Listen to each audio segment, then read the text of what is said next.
Hello, my name is Rich. I use the he, him pronouns, and you're watching my YouTube channel where I play amazing tabletop role playing games with friends. This is part of Star Wars Saturdays, an ongoing anthology tabletop RPG series where I don't play just one RPG. There's no such thing as a forever game for me, haha! But I take a variety of different tabletop RPGs, hack, remix, reskin, or just say, hey, this is Star Wars now, and we play. Folks from the Open Hearth community all gather together and RSVP when their schedules work out, and we play. Lots of schedules worked out for this game, which is Bounty of the Week.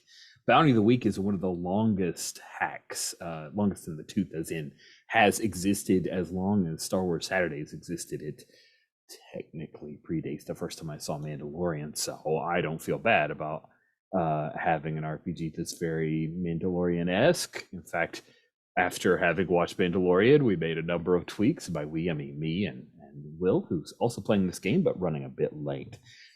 We kicked off last week after pretty deep character creation and team playbook creation, which was pretty cool. We jumped into a hunt, didn't negotiate price or anything, just threw you guys right into the moon of the gas giant Sheshrael, a heavily industrialized and polluted cyberpunky world, whereupon you guys were working for the New Republic security forces on a secret job. Now, here's like my secret reason for not having done the whole setup for the bounty, is that this isn't an actual official bounty. This is a favor. The person that you're after, who you were told was Growler, but you have just in the game discovered is actually Rocha Blunaire. So I have to look over to make sure I do the name right. And that's over on my other monitor. Rocha Blunaire is actually an ex-ISB agent, and he needs to be apprehended. Now, I will put this up to the group who accepted this job, which is off the books, not an official bounty. Who's the one who accepted the job and either convinced the crew or convinced someone else to convince the crew to do the work? I know it's not AL1N, because what do you mean, not a bounty? It's like, it doesn't compute. I thought we got all our jobs from Lena. True. So then Lena would be the person who convinced you. Sorry, I'm working against our own team playbook, which I lauded just moments ago. How foolish of me. Thank you. So Lena told you guys to go on this mission, and technically is you're getting paid, but she wasn't clear on whether she was paying you or the New Republic security forces were paying you. Regardless, your payout for this will be, if you bring him back alive, is 3 creds per hunter. If you kill him, you're not bringing him back, just proof of his death, then it's a mere 1 cred per hunter. So we kick off with a bit of a flashback. And as we play, we'll do introductions of characters and players. Keith, tell us a little bit about yourself, and then Tian, and then we will frame up our flashback of Tian during the Imperial days. Are you sure you want me to do an intro this week? I want you to go first. Keith Stetson, use the he, him pronouns, gamer, educator, and designer outside of Philadelphia. All of my artifacts are available at humanhandandbrain.com. And I realized last night while working on my latest game that it's going to be really easy for you to reskin for Star Wars when we get there, Rich. So maybe too easy for you. No, make it a little harder. Give me a little bit of a challenge, Keith. If you could put something like, I don't know, some Star Trek inspired bullshit in there, that'd be great. We'll see what we can do. Okay, good. Thank you. I'm playing Qian Lo, who is the agent, as we have intimated, former ISB agent with the Empire, also started to get into the New Republic intelligence arm, was disgusted with the bureaucracy in both places, doesn't want to be told how to do something, just point her in the right direction, and off she goes. Loves to collect armor and weapons from her bounties to show off her skill. And yeah, I guess everything else we'll see in play. Amazing. So thank you for that. And thank you for introducing yourself first. You know, that's important to me. So I can try to make up for the last week's snafuzel. So we start off and we have a little, not a full-on crawl. We're doing the solo style thing in the bottom right-hand corner, telling us that you are on Coruscant.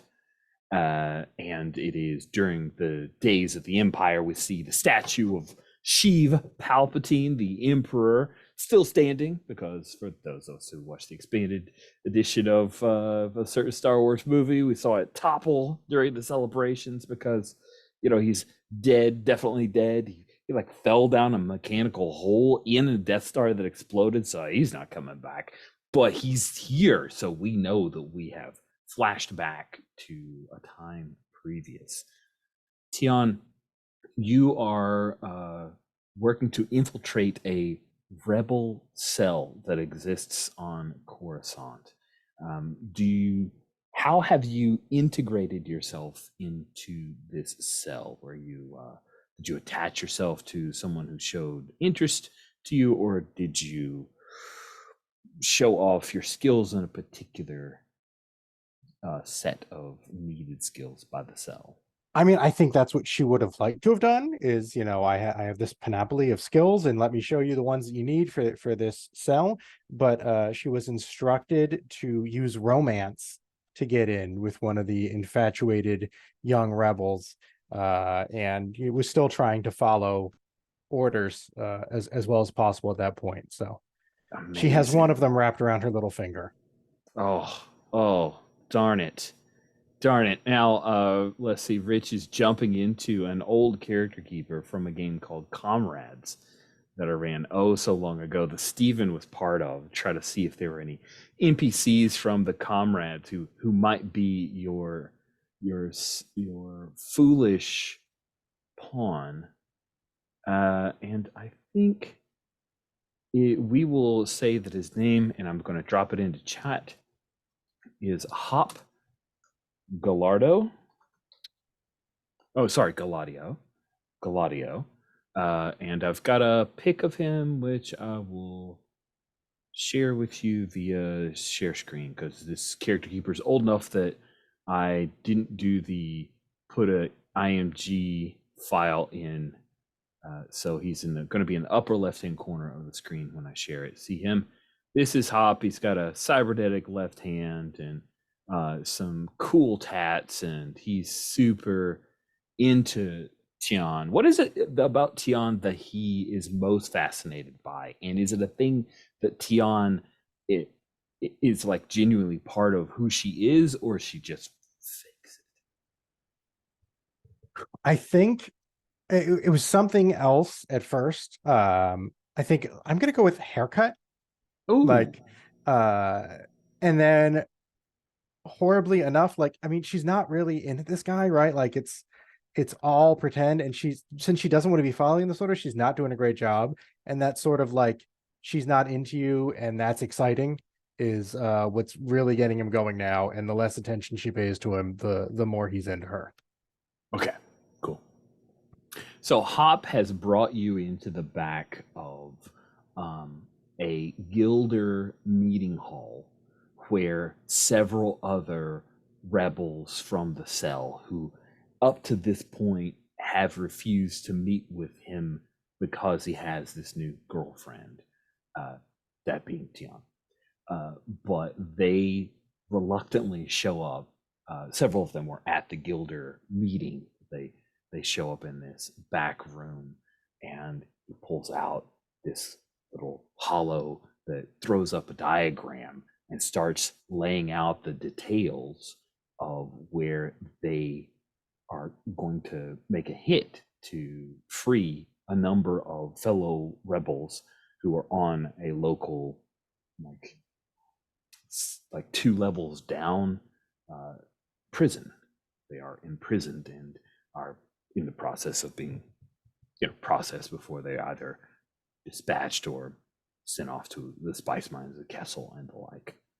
And he pulls up the schematics and starts talking about some way to find entry when you receive from your controller a message to record the event, that this is exactly what your boss, your handler, Rocha, wants to take place. What do you do? That's the order, right? Great. That's what we're doing. Sweet. So how does Tion record information? Hey, Will, thanks for joining us. We're in flashback with Tion during the Imperial days. She's about to rat out some rebels, some dirty, dirty rebels on Coruscant. I think there's like some sort of ornament or jewelry or something, or a pin, a brooch kind that's got a camera in it. But it's not up at the eye level, so there's a bit of awkward like maneuvering to try to get the camera in the right position. That might look unnatural if any of these idiot rebels are paying enough attention. Nice. Well, I think by saying if they are paying attention, that just begs for a die roll. So let's, even though we're in flashback, this helps us to determine how this flashback goes. I'd like to see you act under pressure here. Roll plus cool. You're trying to get all the deets. I'm so cool though. That's you are not a problem. I mean, it can always be a problem. Cool is 2. You are super cool. Whew, just barely cool enough. That's a 7.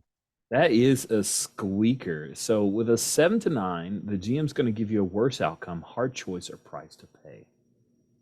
You can record all of this, but Hop is going to notice. He won't say anything until everyone else is gone. Or you can just stop recording and he won't pick up on it. He doesn't mean anything to me. That's fine. Okay. I think that's a wise choice.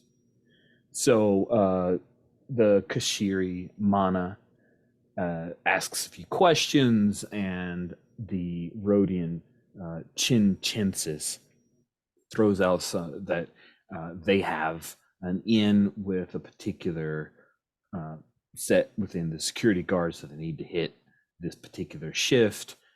They ask about supplies, and Bist Tig at Trandoshan says that he's got access to some thermal detonators. So they lay out the plan, and everyone seems comfortable with it. They set up their meet when everyone's going to get ready to enact this prison break, and folks separate out, and Hop waits till everybody's gone and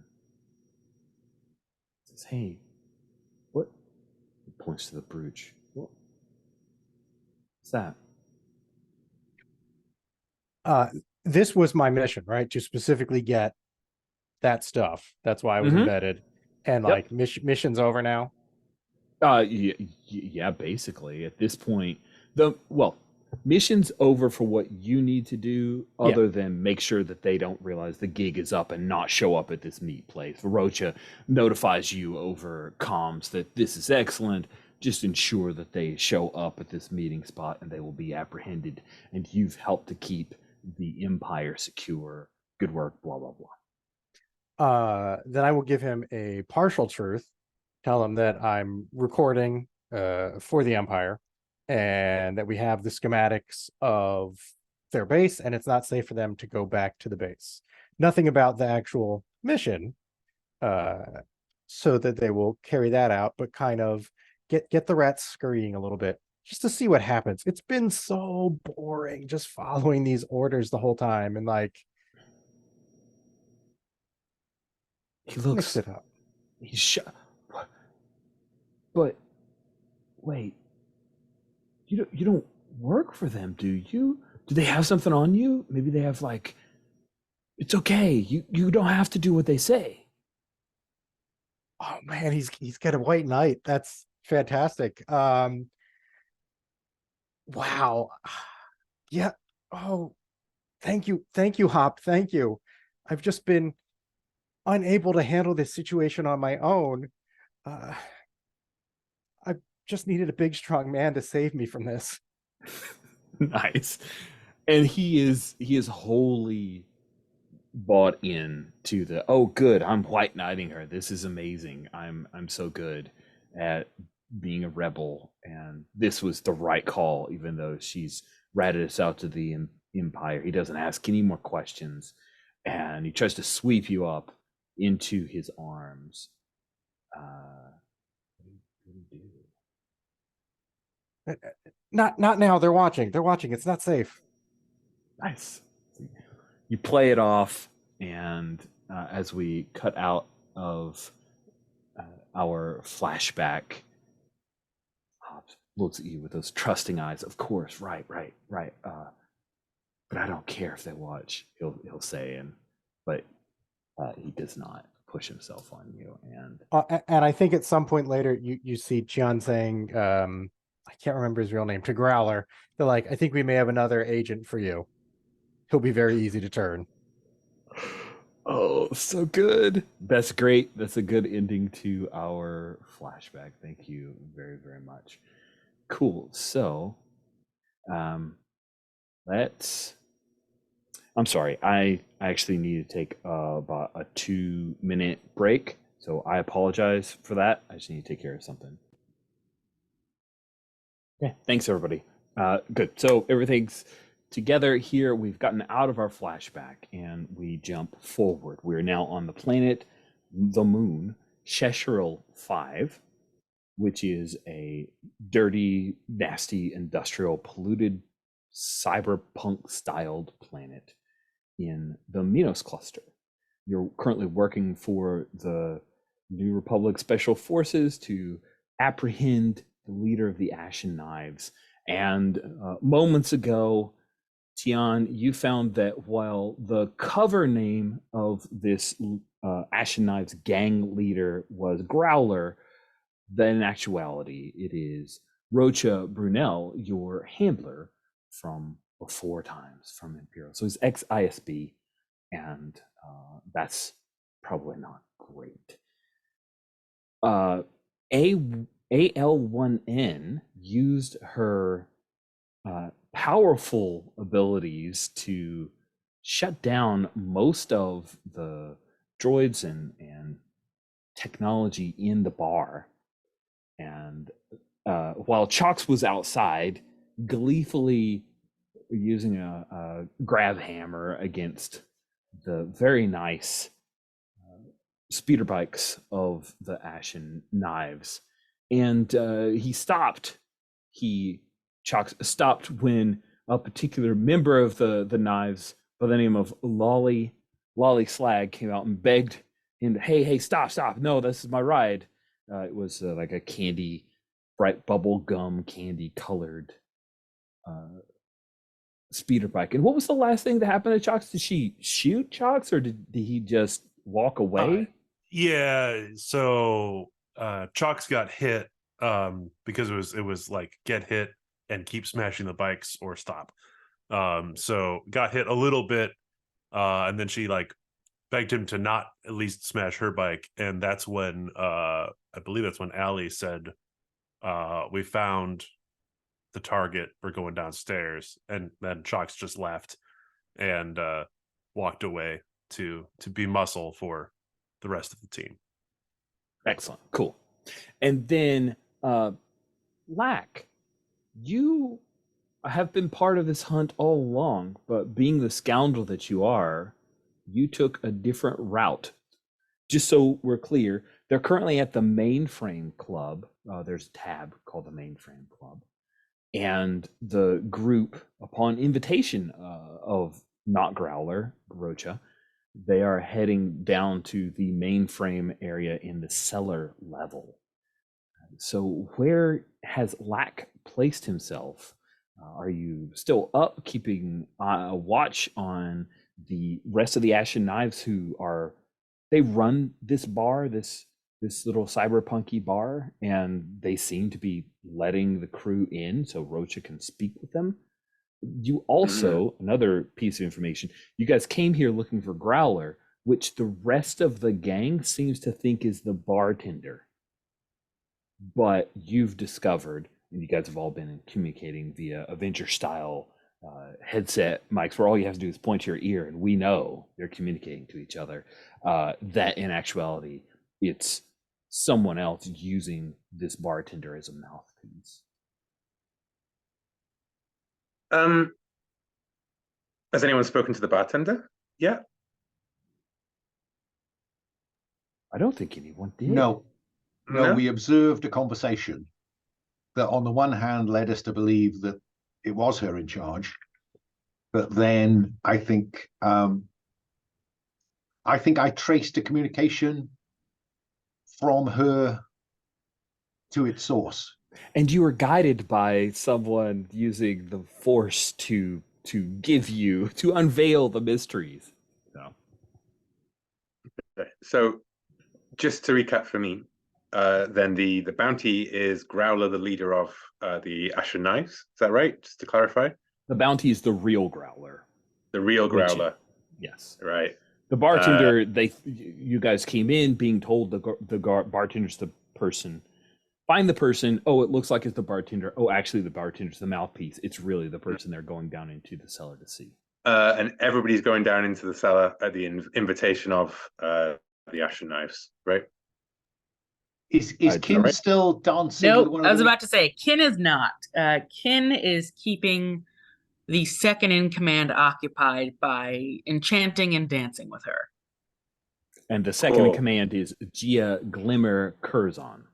So that way, any incursion you might have, hopefully she will be preoccupied for. And probably Sorry. at the point we pick up, Chox has just come into the club after that interlude with the bikes that have been described.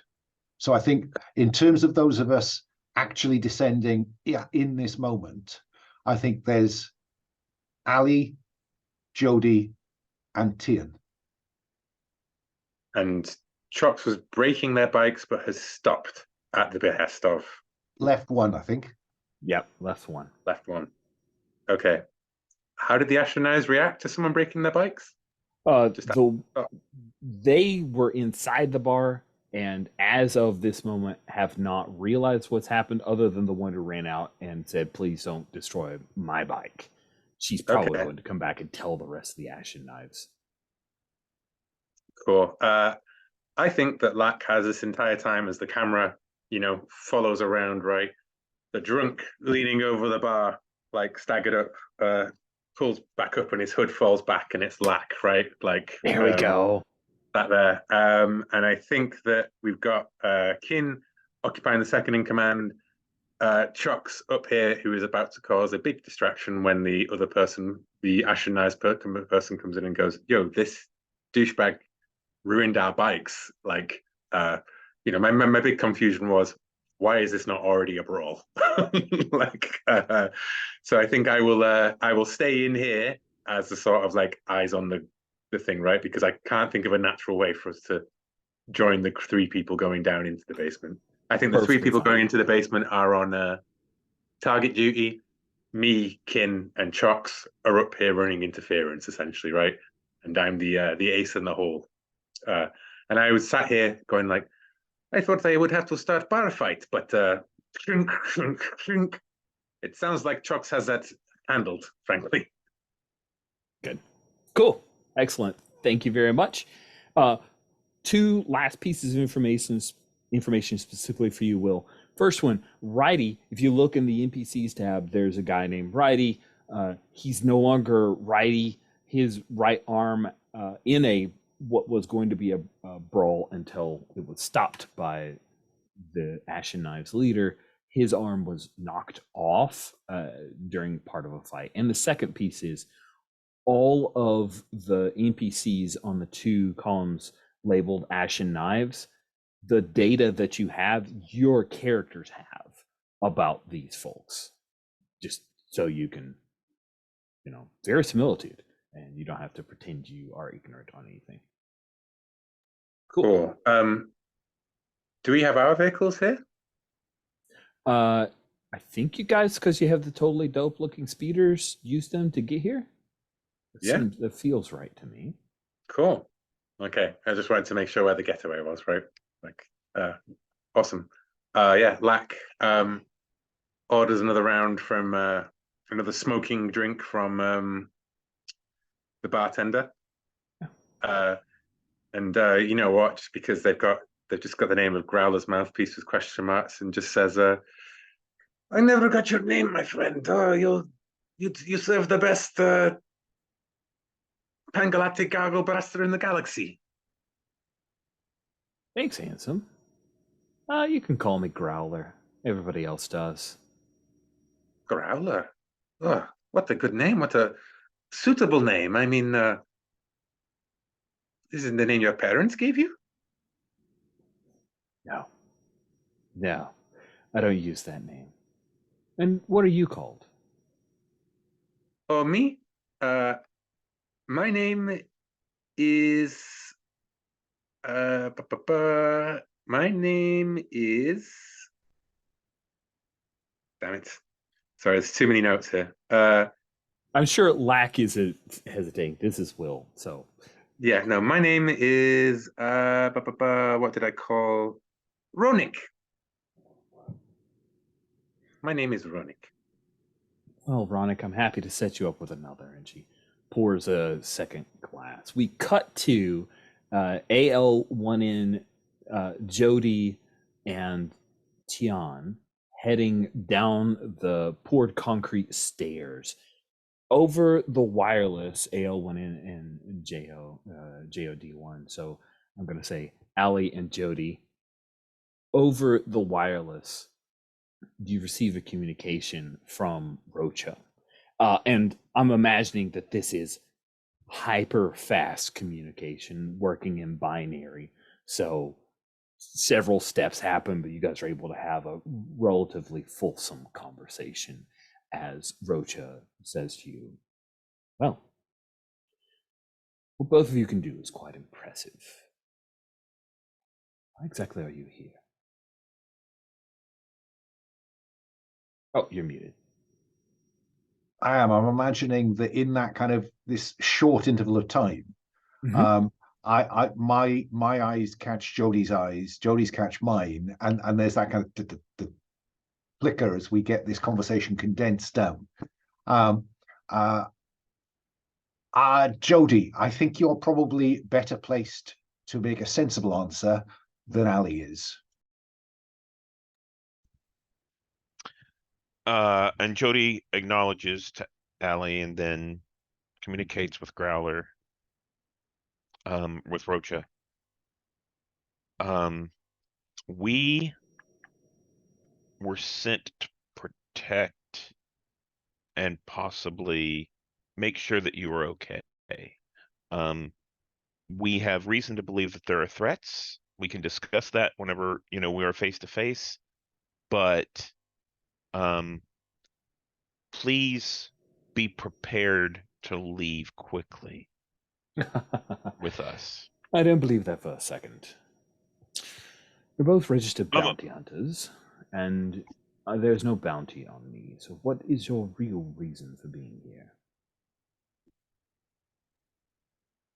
I'm sorry, I think that is the real reason. Oh, Jody thinks that there's an actual bounty on him? Awesome. Oh. No. Jody thinks that we're really here to protect him and possibly get him out. Oh, got it. Yeah. She I mean, that is what we're doing, thinks right? that? Yeah, isn't that what we're Steven's saying, isn't that what we're doing? Okay, just so, and again, this is a fault of Rich not doing a good setup because I wanted to get us into the meat of things. Your team's boss has sent you guys, so Liana sent you guys on this hunt to apprehend this guy. Take him back, preferably alive. Not a bounty. So they want to make sure that they get a hold of him, right? I'm not sure what the distinction is between what I said and. Sorry, well, it sounded as if you were trying to phrase it as if you're here to protect him, and I want to make sure that I was clear with what the actual mission was. That's all. And I think that yeah, I think that's still the plan. Is we don't plan on killing him and taking proof back. That gets us less money. But we're gonna take him back because it's not safe here for him. Because otherwise, it'll be more bounty hunters that come after him. Do you think that's a manipulate someone? I think so. Okay. Let's see. That's charm.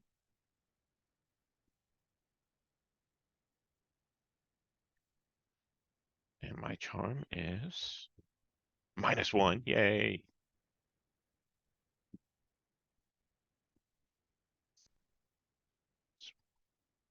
So let me roll that.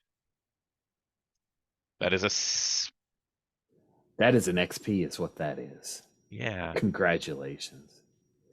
So with There is call for help. that Call is for aid, call isn't for there? help. It's true. If you roll and you don't like it, you can ask for somebody to help you.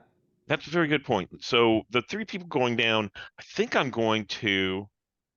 So do we know the background between Tian and That's up to Rosha? Keith. Yeah. Do I know that it is him at this point? Like, You I 100% figured it out before I went out. Okay. Mhm. Gosh, no, I don't think you do. Okay. Then I would probably reach out to help from Allie. And I would Because say, we're having that kind of hyper fast binary conversation. yeah. Yep. And I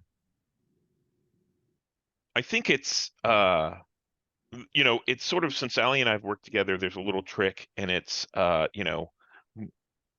we need backup to make the mark believe us, believe our cover story, or things are going to get messy.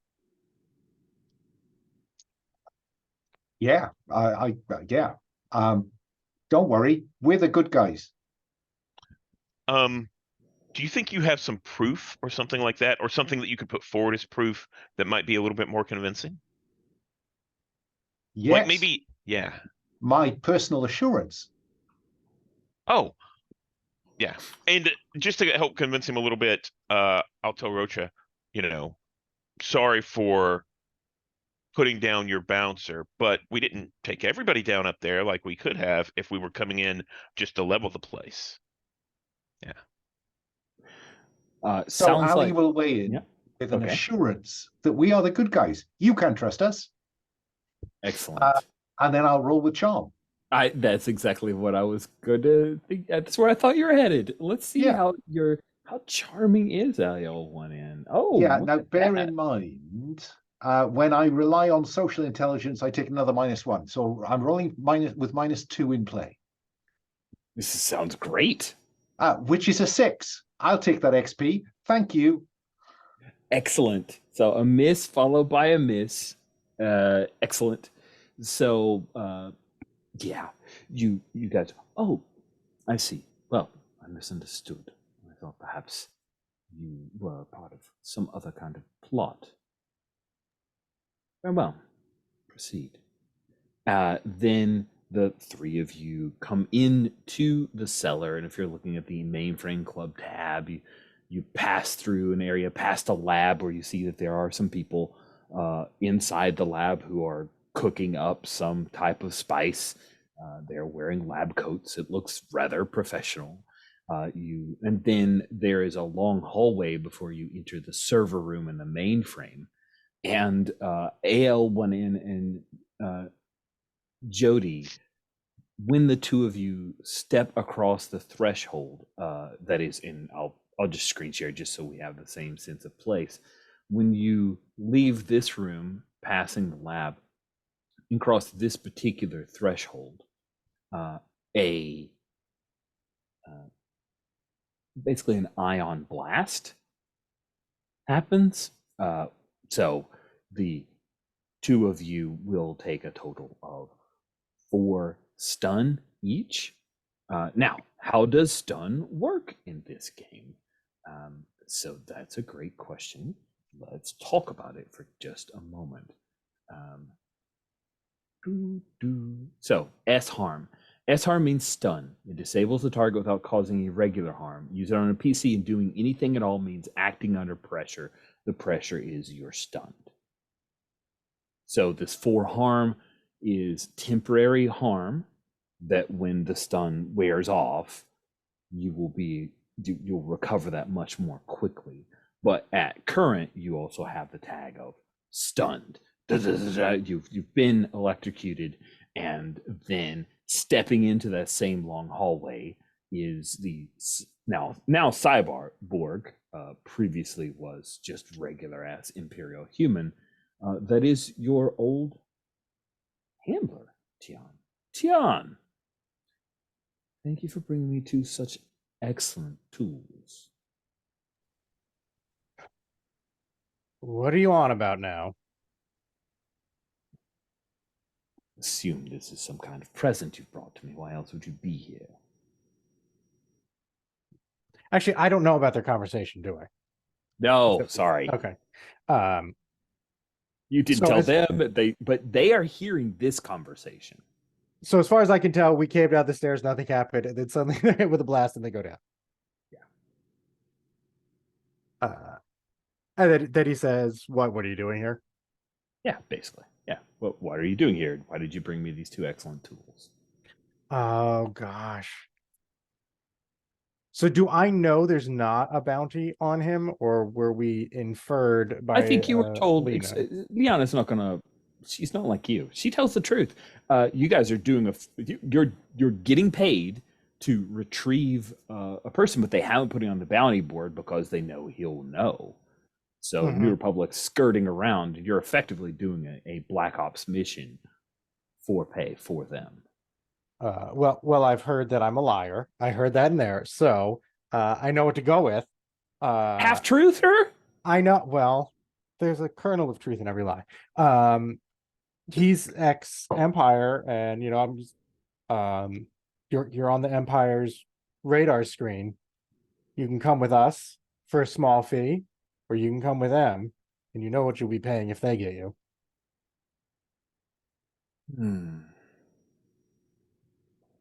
Come in, let's have a conversation over a drink. And then we'll cut up to the main area. Chucks, you come back inside and you've just wrecked all their bikes. What is your plan now as the Gamorrean cyborg is kind of whimpering over his ruined arm, and he looks at you angrily? Chalks is acting as a giant meat doorway at the front of this club. Anyone who wants to get out of the club is now going to have to go through Chalks. So he's just watching him suffer and try and pick up this weird arm thing. Nice. Ken, you are dancing with Glimmer. She moves very well. She is quite an accomplished dancer. You catch that she's a trained dancer. She moves in close and says, "There's something about you that's different. What is it?" Well, I'd think one special person would recognize another. We're both just far better than, and he looks around with a bit of a slight sneer around the club, than everyone else here. She purses her lips, pouts a little. Insulting my gang. Well, I can't help if you're just far better than all of them. And you see there's a little piece in her ear, like a little sonic, similar to your comm unit. Yeah. And she seems distracted for a moment, as if someone's communicating with her. I'm gonna lean in and pull her closer with a pout of my own and say, "You aren't talking to someone else when you're with me, are you?" That sounds like a manipulate to me. Yeah. Let's see if you can manipulate her. 2d6, and what is my manipulate on this character? +1. Come on, dice gods. Okay, an 8. an 8 on a manipulate. So when you manipulate someone and get a 7 to 9, for an NPC, a normal person, the counter your offer, demand payment, creds favor resource before agreeing to follow through. And you want her to pay attention to you and ignore Yes. the I think she will escalate some of this flirting and just lean in to brush her lips against you. Oh, Kin just That is kisses what her. she's okay. Awesome. Yeah, Very Kid just, good. yep, this is, yeah. Nice. And we the audience hear what she's ignoring, which over the comms is none other than Lolly Slag saying, "Hey, they just ruined all of our bikes. All of our bikes are ruined." And a few of the gang members are now looking angrily at Chalks because you're the doorway, you're the meat doorway. So, yeah, as the Glimmer is not calling them off or hearing what else is going on, a guy by the name of Skull, the lower half of his face is like a golden skull, starts moving up to you, Chalks. He's like, "Get out of the way." Where are you going? "Going out to Lolly." "I'm going through you?" And Josh just sort of adds like another foot of height. Dang. No. Sweet. Fickle, the Zygarian cat person, hops up onto a table and snaps out their little pain electricity whip. And they're not really here to talk. They're going to attack you, Jocks. What do you do? So if Fickle's like jumping at me, I'm going to grab his ankles and just swing him into Skull. I'm gonna try and just smash them together. Use Fickle as a bat against Skull. That sounds like you want to take them down. Yeah, I think I'm kicking some sheps. Cool. Roll plus tough, please. I'll do. I'm just double checking. I'm not protecting somebody. Yeah. Okay. Cool. Well, you are That's not great at most anything except that. But I'm not great today. That's an XP. Do you want to call for aid? Yeah. Let's do that. So I'm making an opening for Lack here. I mean, yeah, it's going wrong, and it's the classic breaking a bottle over the back of someone's head, right? Like, so. Oh, disaster! I've just realised I'm on my work laptop away from my house, and oh, we're gonna have to get you a different rolling room and swap everything over. Dang it! I will just roll on Google Dice Roller, and I rolled 7 on there, and I think my tough is a 0. Tough is a 0. Yes, 7. So that is I boost it by 1, but I share the penalties of any. So now we are up to a 7 Boost to 9. it from a fail to a success, but you share in the penalties. Yeah, which I think is going to be on a 7+. Whenever you're fighting, inflicts harm on each other. Amount of harm established by the dangers in the game. So Skull and also Fickle are going to be attacking both Chalks. But then you got involved there, Lack. So I think another member of the gang is gonna slip into this. Whiner is not a combat person. Lolly is outside, so I think it is Blitz, the heavily cybered up Pantoran. Is brought a gun to a knife fight and will shoot you in the back. That is 2 harm coming your way. Lack. Who brings a blessing for bar fights? The Pantor didn't even stand up. They just went shot you in the back. Chalks, Skull, and Fickle combined will be doing 3 harm to you. Don't forget if you have armor. How much harm are you doing, and to whom are you doing it? So I think once I smash them together, that's when the grav hammer comes out. Okay.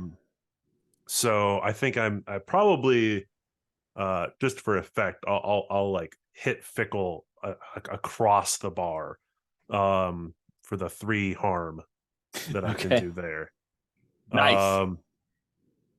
And then I'm actually in combat. I don't take harm, so I'm just gonna put that below, and then it all takes effect at the end. Oh, nice. So you just don't take harm. That's so good. Well, So It's not a Rich, problem at the at all. end. It doesn't affect me until the end.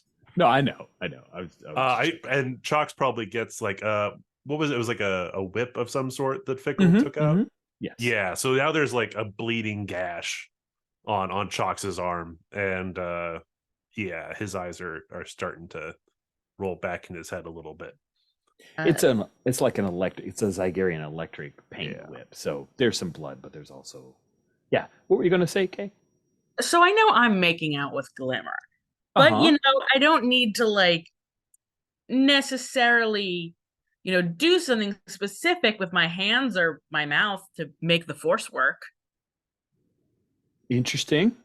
I think So I think I'd like to say that you're distracted, perhaps, Okay. and that you might have to do so with a -1 forward. Does that feel fair? yeah, that's fair. Okay. Yeah. So just, half making out with Glimmer, half, taking, this Zygerian who I very much don't like Zygerians. I have a history with them. And I don't know, just using the force to chuck them into something sharp and unpainful. That sounds amazing and dangerous, and I love it. It sounds like you want to move the material world with the force. Yes, the power of the force. So roll with the stat we call tech. Yes, roll with tech, and I also take a second harm. So that is, so I have a +2, but it's minus, so it's just a 1. Okay. A 10. Listen, Nice. Kin is fantastic. Kin knows he's good. He's got this. Okay, on a hit, you move it. On a 10 plus, choose 2 from the options below. So let's see. Something is hurt, 2 harm, smash. Okay. And I'm gonna say I have precise control. Ooh, you're not worried about suffering less harm. Delightful. What's an I've got- excellent choice. Yeah, listen, I've got 2 out of 7, 5 harm. I'm good. It's fine. Sure, it's all good. Excellent. So that 2 harm coupled with what Chalks just did is going to break poor Fickle, and Fickle is going to mule a little bit and whimper, and then just kind of collapse to the floor and not fight anymore. The fight's all out of the poor Zygerian. By poor, I mean Filthy Zygerian. bad Zygerian. Bad Zygerian. And Kin's just gonna do that on the offhand while making out with Glimmer on the side. Yep. Maybe if the eye line is right, he may wink at Lack. Lack is too busy in a bar fight to pay any attention to the entwined figures on the other side. Unacceptable. Just thinks, oh, thank God that guy fell over. And then goes away. Sweet. So yeah, Blitz has seen what you're doing. He's tracked you, Lack shot you in the back, and you argued why would you bring a blaster to a bar fight? And Yeah. he's just going to shoot you again unless you do something about it. But I think when he shot me, like it's a blaster, right? So it sends you flying across the thing. I clearly bounced off a table and rolled around behind it when I screamed that. Thought the other guy was coming for me, but it turns out they'd just fallen over spontaneously. That's good luck. And so I'm going to, bring a blaster to a blaster fight, and I'm going to shoot back with my my heavy blaster pistol. Amazing. So then I think you're trying to take them down. So let's see you do that. Roll plus tough.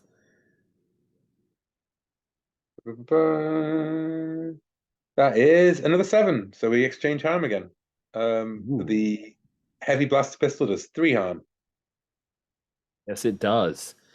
He is not wearing armor, so he is going to eat that. But he does 2 back to you. You do have a battle vest, so you will only I do. take 1 more harm. Now, Yeah. harm in this game does occasionally allow me to make moves when they hit certain points. 0 to 3 harm, minor short-term effects. So I think I'm going to just say you've been shot twice. You're going to take a -1 forward on your next roll from getting hit twice. But this guy now has dropped back, and that's hurt enough for him to want to drop out of this fight and get some cover. Chalk's skull is still facing you, whereas Fickle is down. And he's going to bite you. That is his plan. His bite is very powerful. You hear the chomp of the metal teeth as he's going to try to reach in and maybe take off a hand or an ear, just whichever is available. What would you like to do about that? That was to me. I'm sorry. Yes, to Chalks. Okay, This yeah, is sorry. Skull who's trying to bite you. Oh, I think The yeah. mouth disengages a little bit larger, like a snake. You know, it just unhinges just a little bit, or has a second hinge, like a wrench. I think. Yeah, Chalks is gonna slam him with the grab hammer too. But Chalks is very more important than that. Chalks is pushing everyone in the club away from the entrance and away from everyone who went downstairs. Like he's trying to corner the bar against itself so that they have an exit. You're shepherding. I got it. Yeah. That's delightful. That is pretty cool. Let's see if you can. So is that acting under pressure, or is that taking them down? I think I'm more interested in repositioning him than I am. Yeah, take them down has you have them where you want them as an option. So I think that move works just fine. I will give it another try. The way I've always viewed it is it's harm is established by the fiction, right? So if you just want to move them, then the harm is you move them rather than you know what I mean? Yep. All right, here we go. That's a 14 boxcars. Well, wow, you went from famine to feast. That is delightful. So on a 10 plus, you get to choose an extra effect. I have them where I want them. I'll go with that. Excellent. So you've corralled the group. Yes. He chose to grab me, and he grabbed my grab hammer instead, and I swing him across, throwing him across the bar, and now people are starting to back away a little bit from Chalks and Lack. Like there's that pause in the bar fight where everyone's sort of, wait, hold on, are we in a little bit over our heads now? And yeah. Okay. Well, several of the heavies are in rough shape. What does happen, the harm he does, because you did not choose to suffer no harm. Yep, that's fine. He actually bit into the grav hammer. You flung him, but the grav hammer at this point is no longer, like, the gravity part of it. It's just a big metal thing because he has bitten into the working innards and is shorted out. Got it. Let's cut back downstairs as the very confident Rocha Blunair feels that Tiana is here to hand over these 2 droids that he thinks have been completely, like, they got ioned, or not ioned, but ion. Ion is a stone that floats around your head in a totally different game. Ioned, he has shocked them to inactivity, thinking, okay, they're nothing now. They're just droids. They're good tools. And he said, "You brought this to me. You've explained, oh well, we need to get you out of here. Others will not be as safe. And he says, counteroffer. You come back and work for me. I don't care about the gang. I did like working with you, Tian. Take those droids. Let's go. What is the status of our droid friends now? I don't know. What is? I'm wondering. I have a move called repair, which says you can give your servos and circuits a tune-up with the proper resources. Are we absolutely dead in the water? Because I've got 4 Nope. stun. Oh, fine. Then I will retreat to the lab in search of the proper resources, which is probably, kind of shambling to the lab to try to just reroute some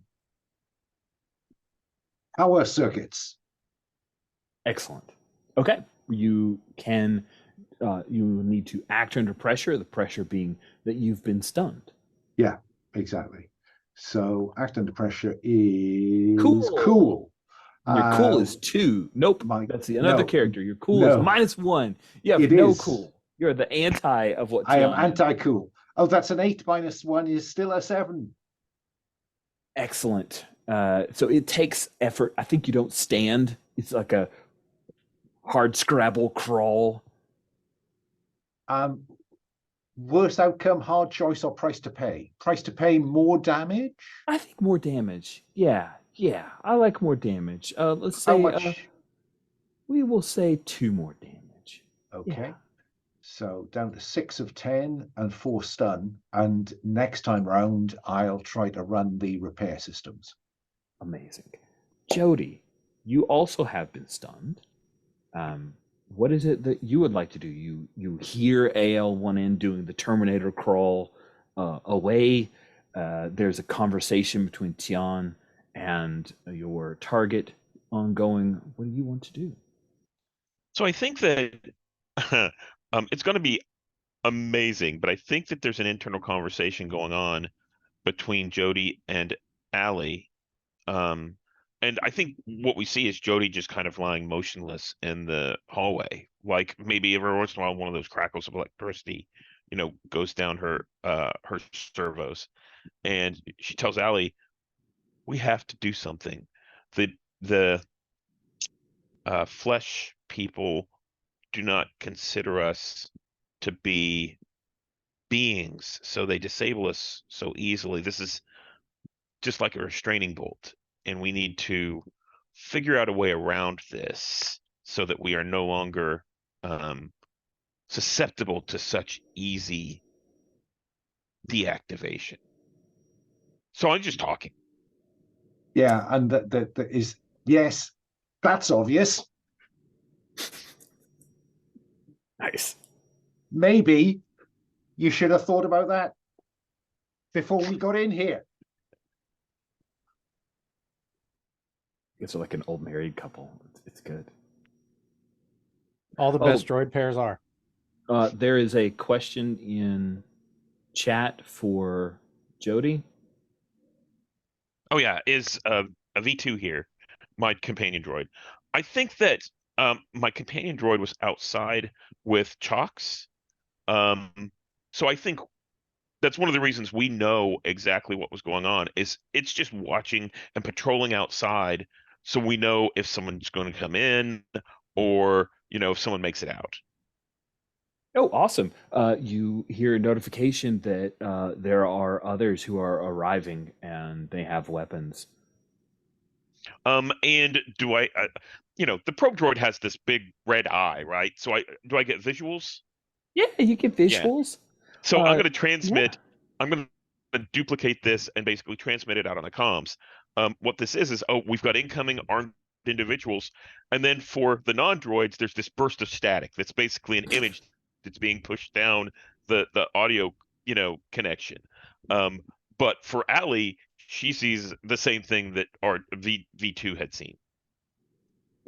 These are not more gang members. They are the legally authorized law authorities. The laws are arriving. But all I got out of that was Oh no, you got we have new people, new armed people showing up. If they're easily identifiable as Lalas, I'll also do Sure. that orally. But then all of a sudden, there's this burst of static as an image comes through the, voice only connection. Yeah. oh, okay. So there's a description and then Yeah. Yeah, then like a 9600 baud modem making a connection. She keeps forgetting about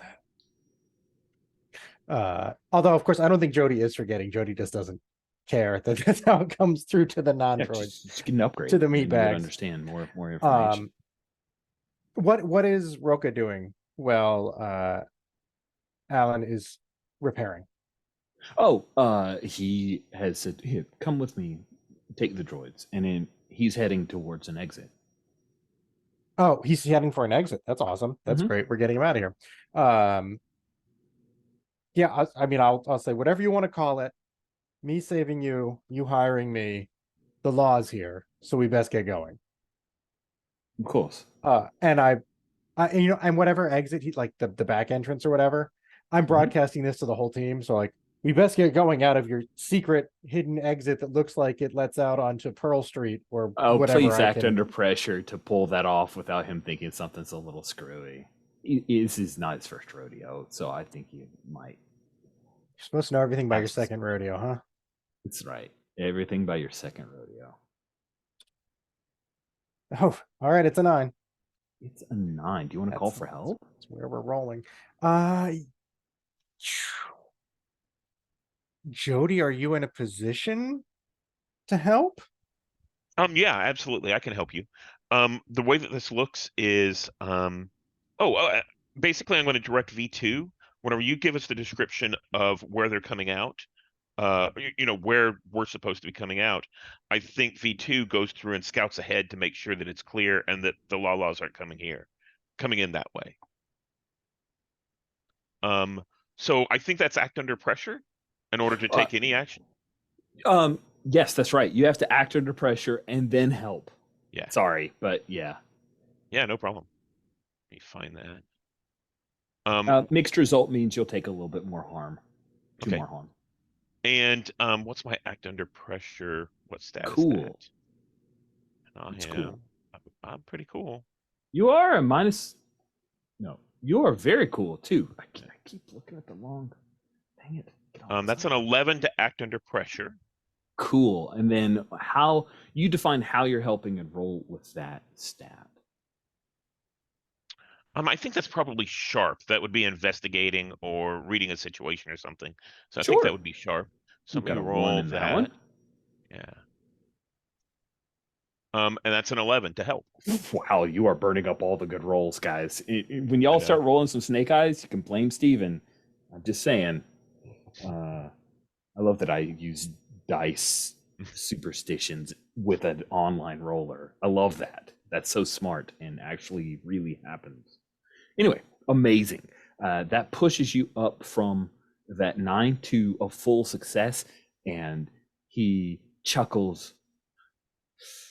Not a very good spy to announce what you're doing. Eddie. Yeah, it's like do it like put a key and lock your lips, and that's his little hand gesture that Rich probably did incorrectly. Oh, I thought he was smoking a tiny joint or something. No, no. He was like really locked chill his about kid, this. very quiet.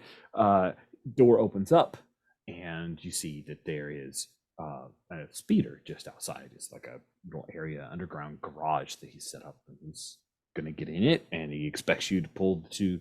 Oh, what happened to one of the droids? You can only carry one at a time. There's only the one speeder. Is that? There is a speeder.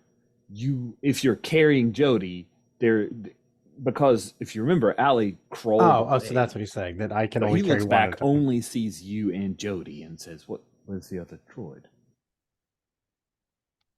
You're concerned about one droid? You're right. And then he'll get into the speeder. It's a Sorry, sleek. Jody. It's a sleek, like matte black thing that will just soak up the light. You see it will start to hover, and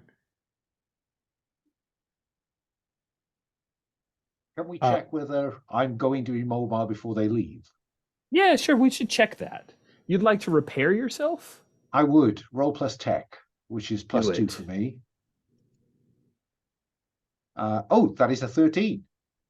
That is amazing. So on a 10, on a 10 plus, you heal 3 harm, and that will So- take care of your stun as well. Okay.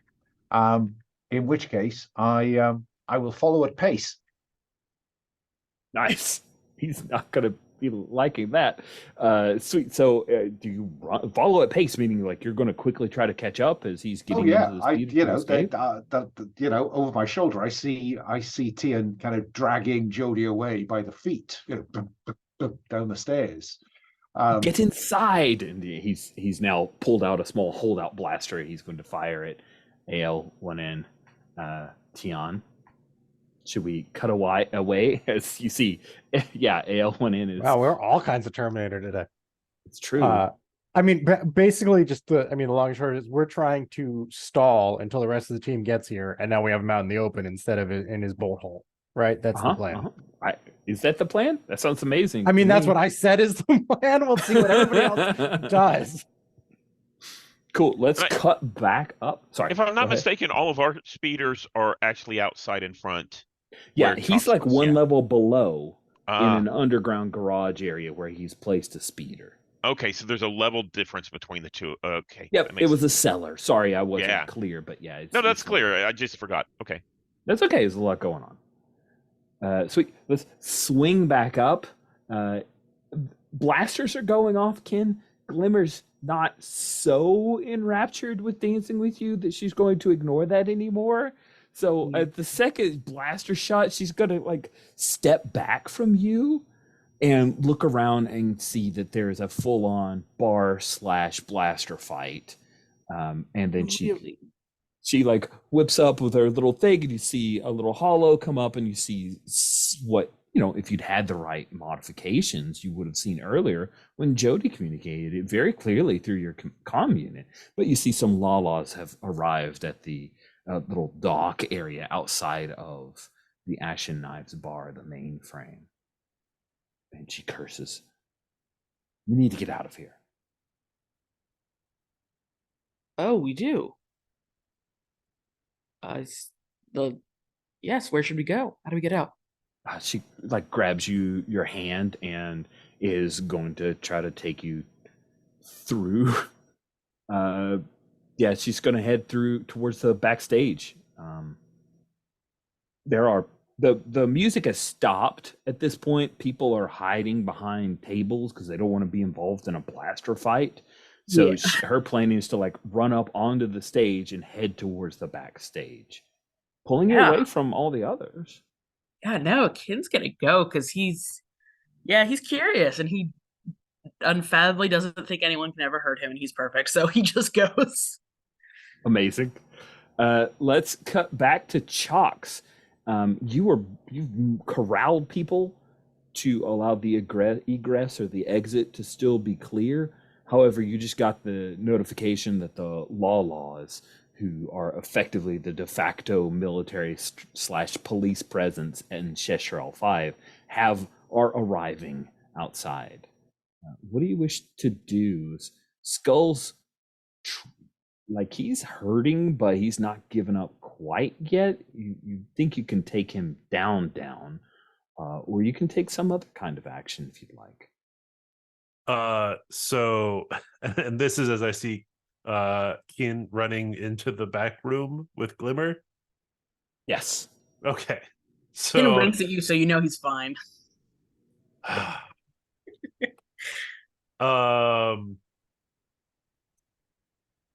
Chalks will look at Lack. Time to go.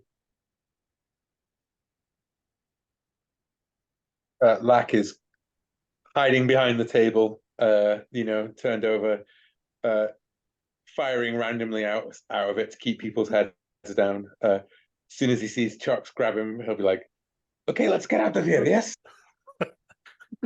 Okay, time to go. And so Chalks will lay down covering fire with his working blaster carbine. which looks Can- like a blaster pistol in his hands. Sorry, go ahead. I have a different suggestion. Lack is hiding behind that table, shooting around it, when Chox picks up the table over his head and then throws it at the people who are shooting at us. And Lack's like, "Ah." Yeah. That's fun. I like that. So it sounds like you guys are trying to get the hell out of there. So let's see you. You can work together. Let's see you act under pressure to. Sorry, I was muted. I would like to invoke Never Again, where in combat I can choose protect someone, Lack, and roll as if I'd rolled a 10 plus, but I cannot choose suffer little harm. Yeah. I mean, that sounds That's way like better. Okay. Yeah. Because I guess the conventionally, the move would be I try to leave and you're protecting me from the fire, right? But Yep. in this case, it's just 10 plus, you do it, right? Like, Yeah. Okay, So- so you pull up my cover from the blaster bolts that are going off against it. yeah. So you don't suffer little harm. What option do you choose? I hold the enemy back. Nice. So I Nice. effectively keep them where they are and pinned down. I fling the table at them, shooting with the blaster carbine and like pushing Lack. Time to go. Time to go. Nice. You guys make it outside, and you see that there are several Lalas who have come out of a larger speeder, almost like a speeder van, and they're on the long dock area with all the crash speeders that, like, they're just hanging on the tethers, right? Because they were floating, and you smashed them, so now that there's just their tethers, reins, or whatever are hanging down. And then your guys, really nice looking speeders, as these Lalas are coming out and pulling up their blaster carbines to point at you guys because they've been called. There's some kind of trouble. Lack, seeing this, what do you do? Jump onto a speeder bike. Oh, you're just going to try to our- get the hell out of here? Yeah. I mean, like, we leave the bar. Our speeders are outside, and there's a bunch of goons to fight outside of the bar as well, right? So like, Uh-huh. it's time to get the chefs out of here, get our chefs out of here. So I scream at Chox to get on the Car King bike, and I get on the bike. Oh, cool. It sounds like you want to punch it. Yeah, of course I want to punch it. Yeah. I mean, cinematically, I would love if Chox is on the back of my bike. Yeah, Chox's bike is a piece of crap, so that's fine. It's total bantha poodoo, I should say. Chox will like murmur something about this is legal bounty hunting business. Nice. That sounds amazing, and maybe you could call for aid later, Lack, if you don't roll well. But let's see you roll. You're going to roll plus cool to punch it. Mm-hmm. Do I still have my -1? The -1 was, I don't think you've rolled since you got that -1 forward. So yeah, this does apply. So that would be a 6 Flat. on the die, which is flat, I think, with my core. But thanks to being a crack pilot, that turns it to a 7. Nice. You know what? Why don't we call for aid and see if we can push that all the way to a clean 10 plus? See if Sure. Chox can help you. So yeah, I'm the whole time, Lack is screaming, "Get on the bike!" I'm like, "It's legal bounty hunting business." And is that acting under pressure? Because I'm not exactly manipulating them. I don't know, it doesn't matter. I'm rolling +0. Yeah, you're rolling +0 on most everything. Yeah, I think you're trying to charm them, which is still +0, but it feels like you're saying, "Hey, we're authorized," and that may give them pause if you roll well. It's a 10. That's enough. Amazing. So that pushed it to a 10. I'd like to say it's as I'm getting the bike started, they're like, "Freeze!" and holding the blasters, and Chox is like, "Wait, it's legal bounty hunting," and it's just enough time for them to both look at each other, and as they look back, Lax punches the bike. Oh, that's awesome. Yeah, you hold 3 in your punch it. You get away from them if that's what you want. Yeah, by getting somewhere fast. Yeah, I think that's ignoring all harm from an incoming attack, which is the fire that they would unleash upon us from the thing. And I'll spend another one to quickly extend the gap between me and the the people with guns. Less about getting somewhere fast and more about getting away from the poodoo that we've just unleashed upon this premise. All right, that sounds amazing. As Chox slumps against Lack's back, right? Like, Well, that's Yeah, true. real- This is when it all hits you, right? Yeah, so so I've been wearing armor. So I took 2 Mhm. 3s. Does that end up being 2 2s, or is that Correct. 2 2s. Okay, 2 2s. So that's a total Yeah, of 4. armor's going to always Okay. helps until Okay. I say your armor's gone, and I'll try to be clear in communicating that as a hard move. So yeah, now my harm shoots to 5. Oof. That's which rough. in bounty of the week terms makes you unstable, I believe. Yes. Yeah, we've got to get you some help, buddy. Fine. Just drive. Yeah. You know what? Sounds like a good reason to spend the last of my hold on Punch It to get somewhere fast. That somewhere fast being the local medics or wherever that could be. We did not put a place on the character keeper where you can mark unstable harm, so I'm doing that now. Cool. So you're going to try to get to a legit someone who can help? That's so great. Yeah. And our team playbook move is well traveled, which means that you can ask a question about the local place or culture, I think, as a question.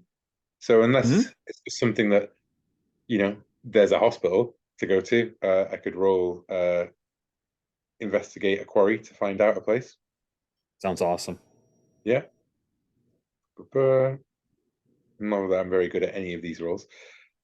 I'm particularly bad at that one. That is a miss. So Chox, buddy, wake up. Where's the hospital? It's a hospital. Amazing. We'll cut away from that. That sounds delightful. You have no idea where an actual legit hospital would be. We cut to Tian in the cellar area with your target, who thinks now that you're helping him get away. You have the inert Jody, who's been actively helping you and communicating to people, so you know Jody's functioning somehow, with Allie charging towards you guys, and Rocha at this point is getting into the speeder and about to fire at Allie. So Tian, what do you do? How aware am I of everyone else's shenanigans? Like, has any of this come over comms? Is it? I feel like you guys communicate a good bit to each other. You know the Lalas have arrived. Maybe Lack has told you guys that they bugged out. The comm is it's the cops. Oh God, Chox is dying. Ah! Oh, Lack. And I think V2 is also out there and has been watching, saw the Lalas arrive, and as he saw Lack and Chox take off, V2, said Jody told V2, grab the bike and grab the rest of our bikes and take them off and follow Chox and Lack. So every once in a while you'll see a burst of static, or you'll hear a burst of static as like a video thing from V2 comes through. But Allie, you see, basically this trail of bikes that are kind of daisy chained together being driven off much more slowly. And like, I think Lack and Chox just,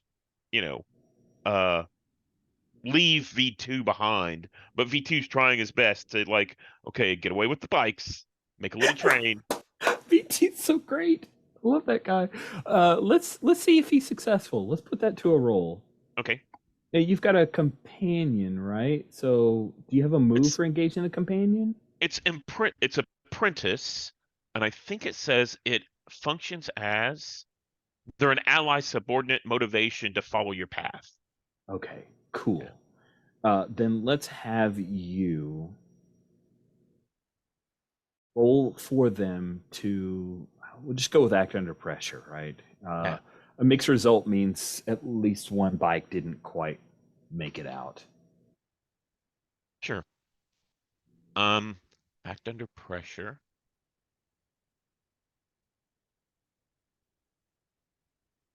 That's a 7. Just barely squeaked by. Awesome. Please roll a d6, starting from the left, heading towards the right. Those are the numbers. So Kin is 1, Tianlo is 2, Ali is 3. That is whose speeder bike is left behind. Okay. There's a 4. Okay, so let's do some counting and see what that means. Oh, Jody's bike's left behind. Oh man. What Well, is- Jody's oh, okay. I mean, Jody will get her own bike, right? She would. Yeah, that would be normal. That's exactly why V chose that way. What? And also, I think it's a really good idea since Chalk's destroyed all the bikes, right? That means the Lalas can come in and get all the bikers, That's their Right. plan. Yeah. except for the one guy the one person whose bike didn't get chased off, right? Yeah. And they may have left. And there's one solitary bike out there. So as one of the bikers goes to leave, they Oh, could they take steal Jody's bike. Jody's. Yeah. Okay, I like that. That sounds cool. That sounds cool. Let's cut back. It feels like we're near the end of this hunt. Tian with Ali charging forward, and Rocha thinking he's gonna get out of here clean. What are you doing? I mean, we were trying to do this nice and tidy, and that's not gonna happen. So, well, he's aiming at our charging droid. I'm gonna hit him with the riot gun. Nice. Take him down. Let's see how it goes. There's nothing for it. Roll plus tough.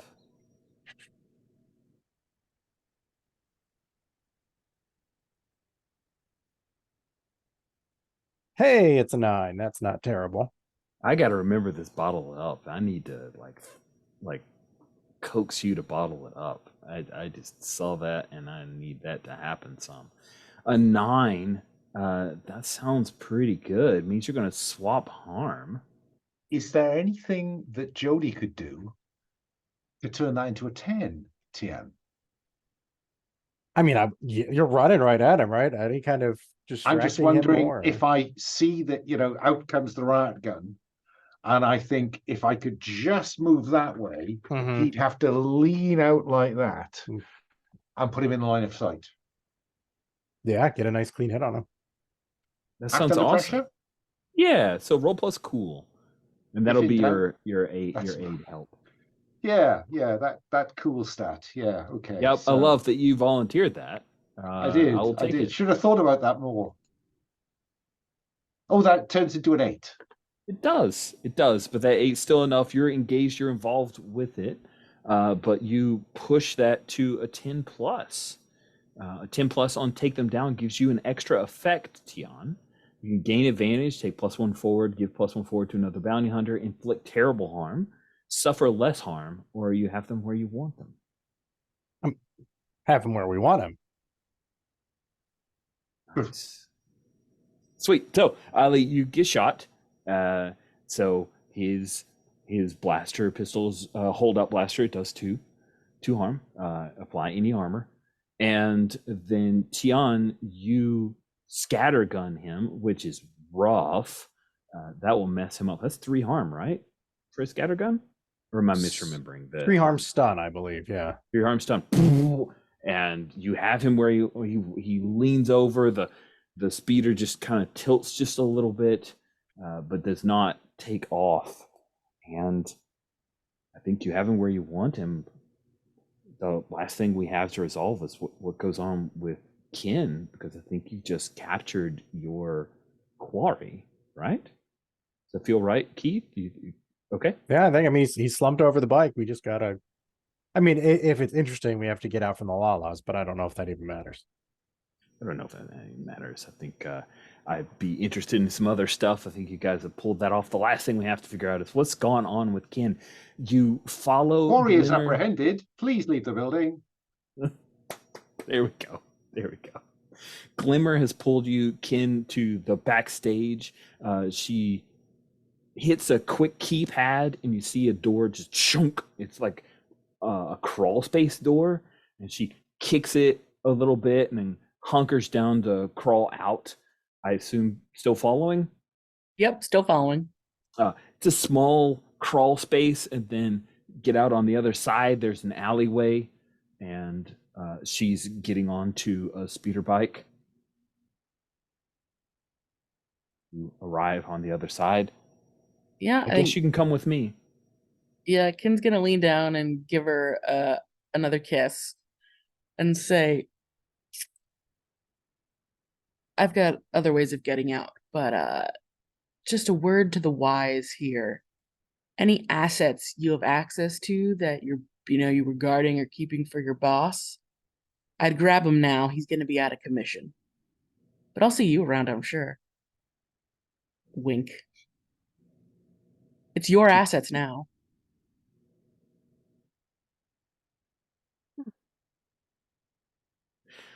I guess I can bail those idiots out.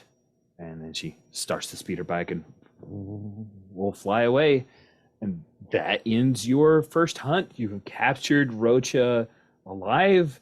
You will all get payout of 3 creds. Woo. And we are overdue for our mid-game bio break. So let's take that now. Okay, we pick up. I'm interested in picking up with you guys arriving back at the spaceport and taking off. You have Rocha in tow. You have successfully done the job. I just want to see the reconnect and a little bit of the travel away from Cheshire 5. You're not under the Lalas have let you go, but not all of your stuff made it, and I'm curious how that. Quick clarifying, Rich. Yeah. Could I have gotten Glimmer's number? Sure. Okay, sounds good. Listen, we made an ally. We just got her promoted. It's true. She's not going to deny that now she is in charge of the Ashen Eyes. She went from lieutenant to boss.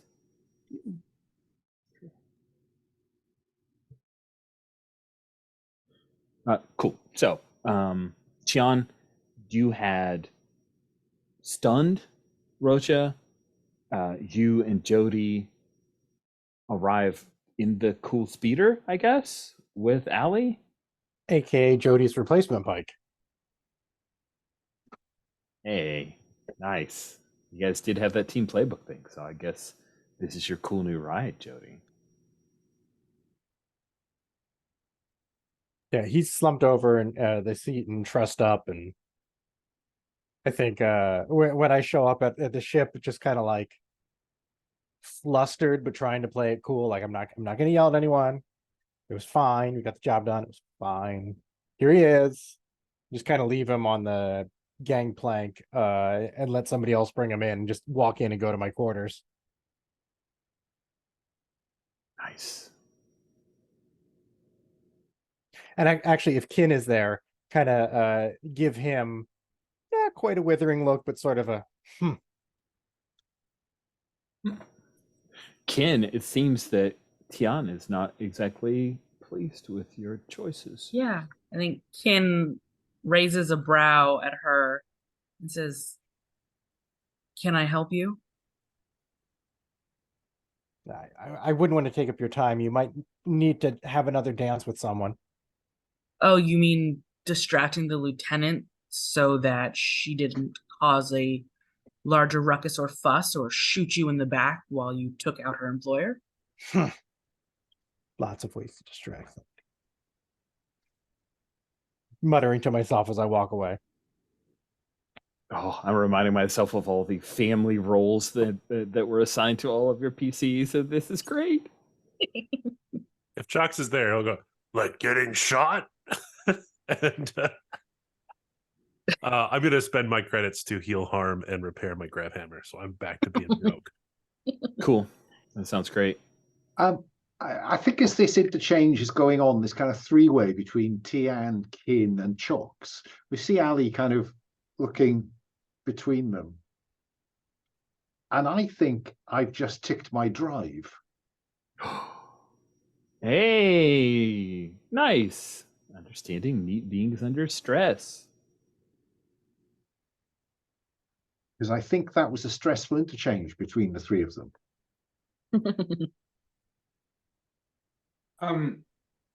We still doing the drive requires you to spend the credits, though. I believe, Yep. right? Yep. You are spending a cred for that, right, Alan? Cool. What I mean, what do I need credits for? It's a fair point. Fully functional. Everyone gets 3 creds as your payoff for capturing Rocha. Ex-ISB, leader of the Ashen Knives. Who's the pilot? Is Lack piloting your as yet unnamed ship? Yes. I mean, if you want it to be piloted well, I suppose. Or, you know, if you want it to be piloted badly, you could always let the droids do it.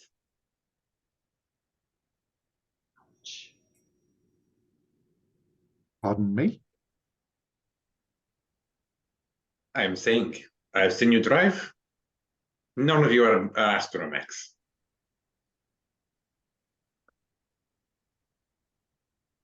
I think that you should avoid caricaturing droids as interchangeable. No, it's literally what I am saying. They are not interchangeable. You know, some droids are very good at piloting, and you are not that kind of droid. So you're criticizing the type of droid I am? When it comes to piloting, yes. Well, I think that's very rude. You may have points. You probably have points there, yes. Well, next time we can leave his speeder, you know, behind, and he can figure out how to get a ride. No, I'm more interested in cataloging the things he's not good at. I'm very not good at getting shot point blank range with a stun thing and walking off afterwards. I am very, very not good at shoving my hands into raw electric conduits and feeling myself. And I am also not good at throwing tables across rooms like Chuck's here. Would this be easier if we asked him to describe what he was good at? I can name a few. Ah, winks again across the table.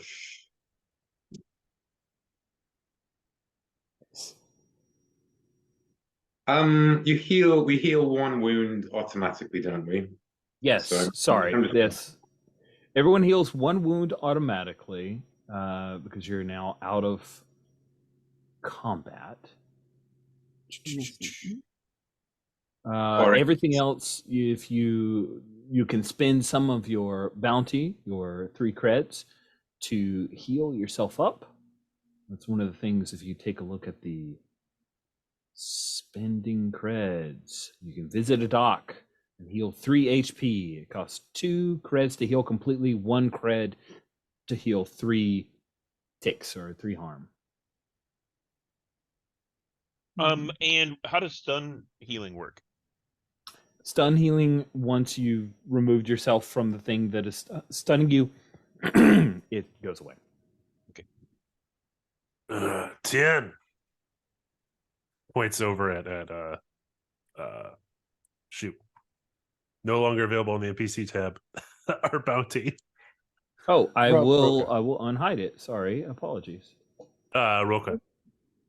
He keeps following you with his eyes. You old friends?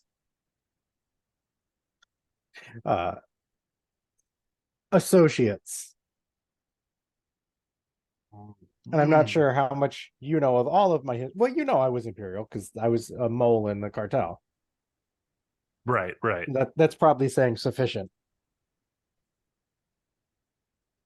Which side?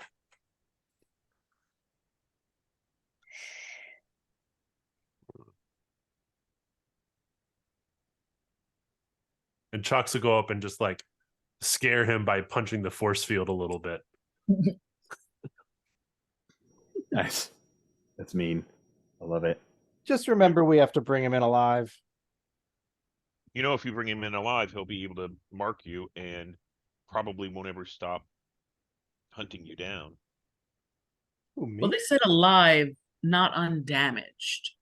We could take an Oh, arm. We could take an arm if we think that makes him less of a threat. I had to spend a lot of money to get healed back up. We'll bring him in alive. Lena can deal with him. Again, yes, alive, but if we're concerned about him being a threat to Tian, we can remove the legs. We can take off an arm. Tian can take care of herself. She is guildmaster. You know, there is nothing for us to be worried about. Thank you, Lack. Imprisoned. It was very easy, apart from for Chocks here. And pat him on the back.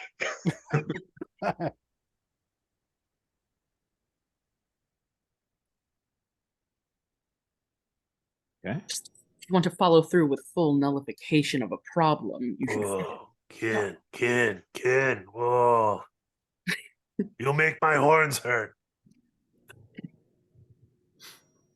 Ken just shrugs.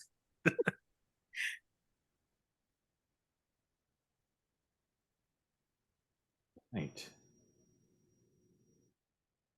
Oh, you guys leave Cheshire 5 and take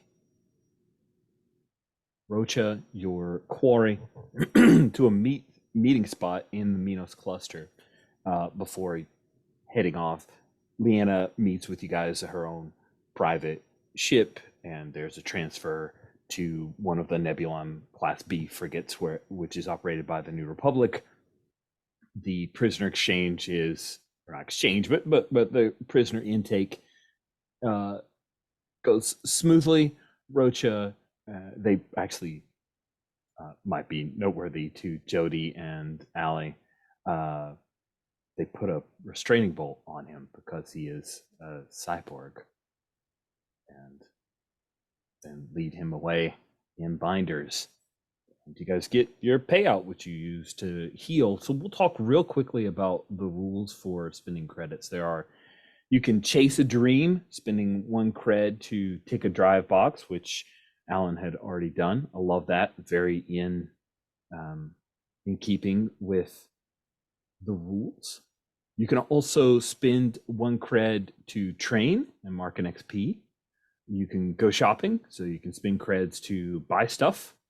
I do have a tab in the gigantic set of tabs called Gear, where you can take a look at the cost of things. They ain't cheap, sorry. And then you can visit a dock, which I mentioned before, spend 1 cred, heal 3 hit points, or get completely healed for 2 creds. So I will pause and ask, are there any other expenditures of creds folks want to do before I move you to your next place, your like home base? Yes, please. We do it as a round robin, so we're not all talking over each other. That sounds good. Lack, what do you want to spend creds on? Lack would immediately send 1 cred to the Beskar, to getting the Beskar Dianoga out of impound, paying off his parking tickets, whatever it is. And that leaves me with 2 creds. I'm going to spend another cred on some stun grenades, because they seem a pretty cool thing to have. So I'll add those to my thing, and they are 1 cost in the gear list. Just for everybody else's benefit, if you want something that's not on the gear list, you know, I'm pretty sure we'll come up with something, right?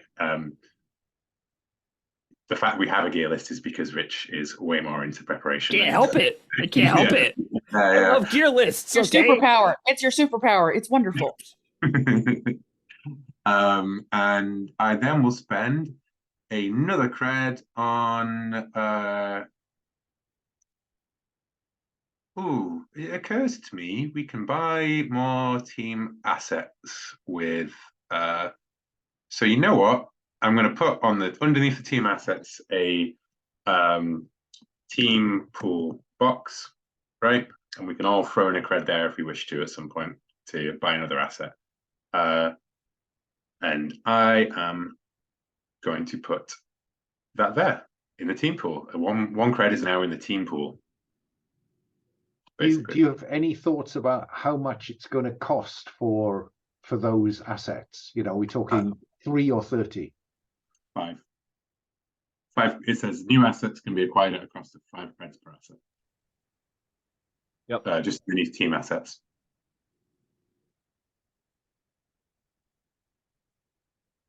Yay, we already have that answer. I'm so proud of us.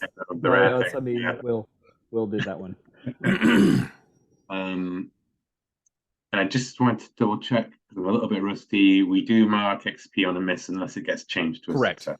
XP Yeah. on a miss unless someone gives you aid and pushes it to a success. Okay, that's me with my 3 creds spent then. Okay. My battle vest still, I think that's how I'm imagining the harm is that the battle vest still has like the blaster mark on it, basically, the weak spot. Cool. Kay, for Ken, how would you like to spin some creds? I think I'm actually not. I think I might be saving up for something. Okay. Okay, perfectly fine. Keith, for Tian, how would you like to spin creds? I heard you like gear lists. I do. I'm curious about cybernetics that would allow me to communicate with our droid friends in the same way they are communicating with each other. That is awesome. I think Would that that be like Lobot? You know, like Lobot's got those computer attached to his brain, because the reason that they can communicate like that is because they think in binary, right? So like they think in a different language. It's not that they communicate, they use the same comms, they just think differently. So you'd have to get like the shiny seafood computers on the side of your head. It's pretty cool. I'll make you an offer. Ooh, ooh. If you want to become decraniated, you can do that free of charge. You don't get to be a PC anymore, but I just want to make that offer. It's a terrible offer. Really don't take it. The phrase decraniated. There's one in Solo. It's actual Star Wars lore, and it is horrifying. Just type in Star Wars decraniated. Here, let me see if Rich can find it. Oh, yeah. So let me state this real quick. You said, Tian, you normally keep trophies from your different marks? Yeah. What trophy did you get from this? What I think I see maybe where you were going with that. Is that something from Roka? Yeah. That like he had that thing, and that's I just got to get it put in. Yeah. Roka was obviously, interfacing and, into mainframes and stuff. So, yeah. Nice. So you have a Lobot headgear that you took from Rocha. I will say that you can get it installed. For 1 cred, you can get it shoddily installed, and it'll have a tag that I can use on hard moves. Or for 2 creds, you can get it professionally installed. I'll do it for nothing. I have Very repair. helpful. Chalk seems really excited about giving a shot. I feel like I'm just kidding. how's Chalk's gonna learn without? I'll just pay the money. Thank you. I'll just pay the money. Thank you for your offers, everyone. More examples of meat being bias. It'll probably be put in by a medical droid anyway. Yep, by a medical droid. Who I'll then have a lovely conversation with. I'm sure.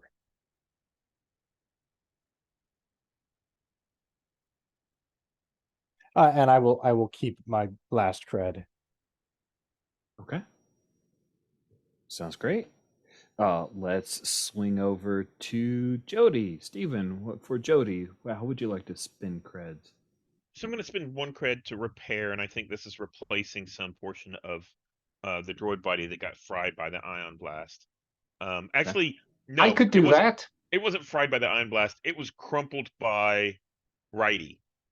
Oh, right? yeah. That's where I took most of my damage. That's true.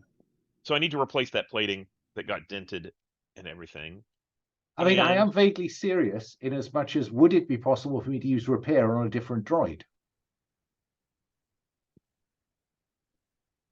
Is there an equivalent meat being medic move?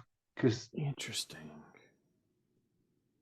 I love to say yes.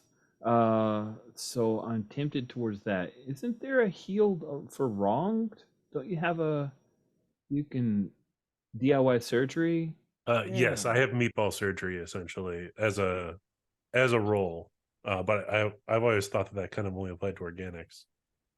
Right. No, I was just trying to make Yeah. sure if there's an organic version, then could we say that the repair can be done to others? Yes, you can give others, robots, other droids, servos, and circuits a tune up with the proper resources.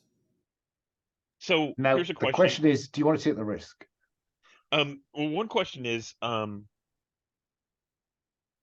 okay, for the wronged move, does it still cost creds? That's a great question. I think it's don't still like mechanically. mixing. Sorry, go ahead. No, go ahead. I was just going to say, if you're putting something to a roll, I don't like the idea of charging creds on top of that. Will, Okay. do you agree or disagree? For DIY surgery. Yeah, with DIY No. surgery, you don't have to pay for it. It's the move. When you do something quick and dirty, right? Like the reason you're not paying for it is because it can also mess you up, right? I think when I previously ran it, and we had a medic character, the professional, like the agent has a full-on medic role.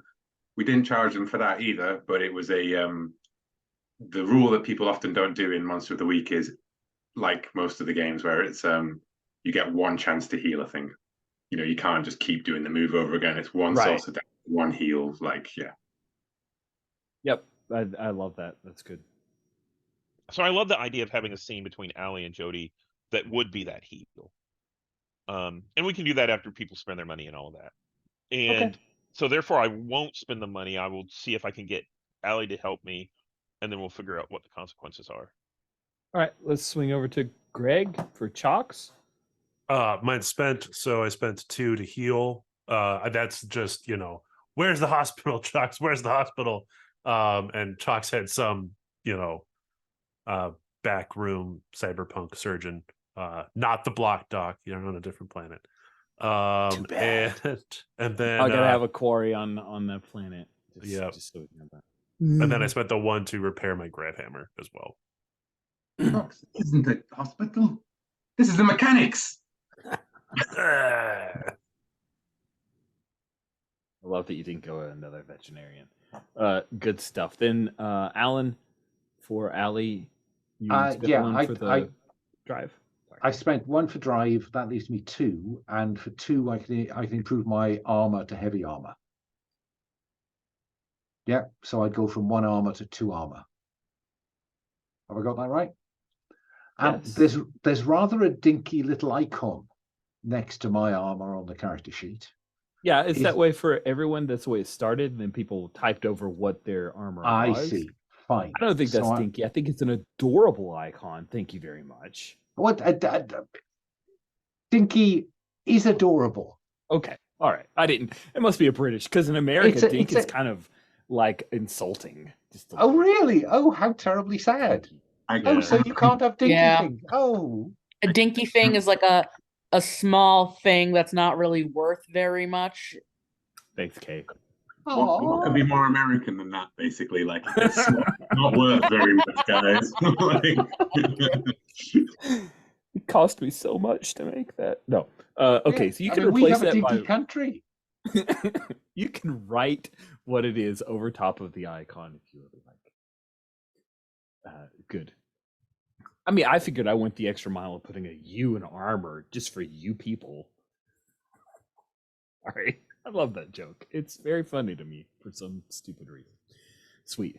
Then everyone has had a chance to spin cred, so we'll make space for Jody and Allie getting healed. So let me ask you, is this a thing you imagine happens on the ship, or do you wait until you get to the spaceport where you guys... I assumed on the ship.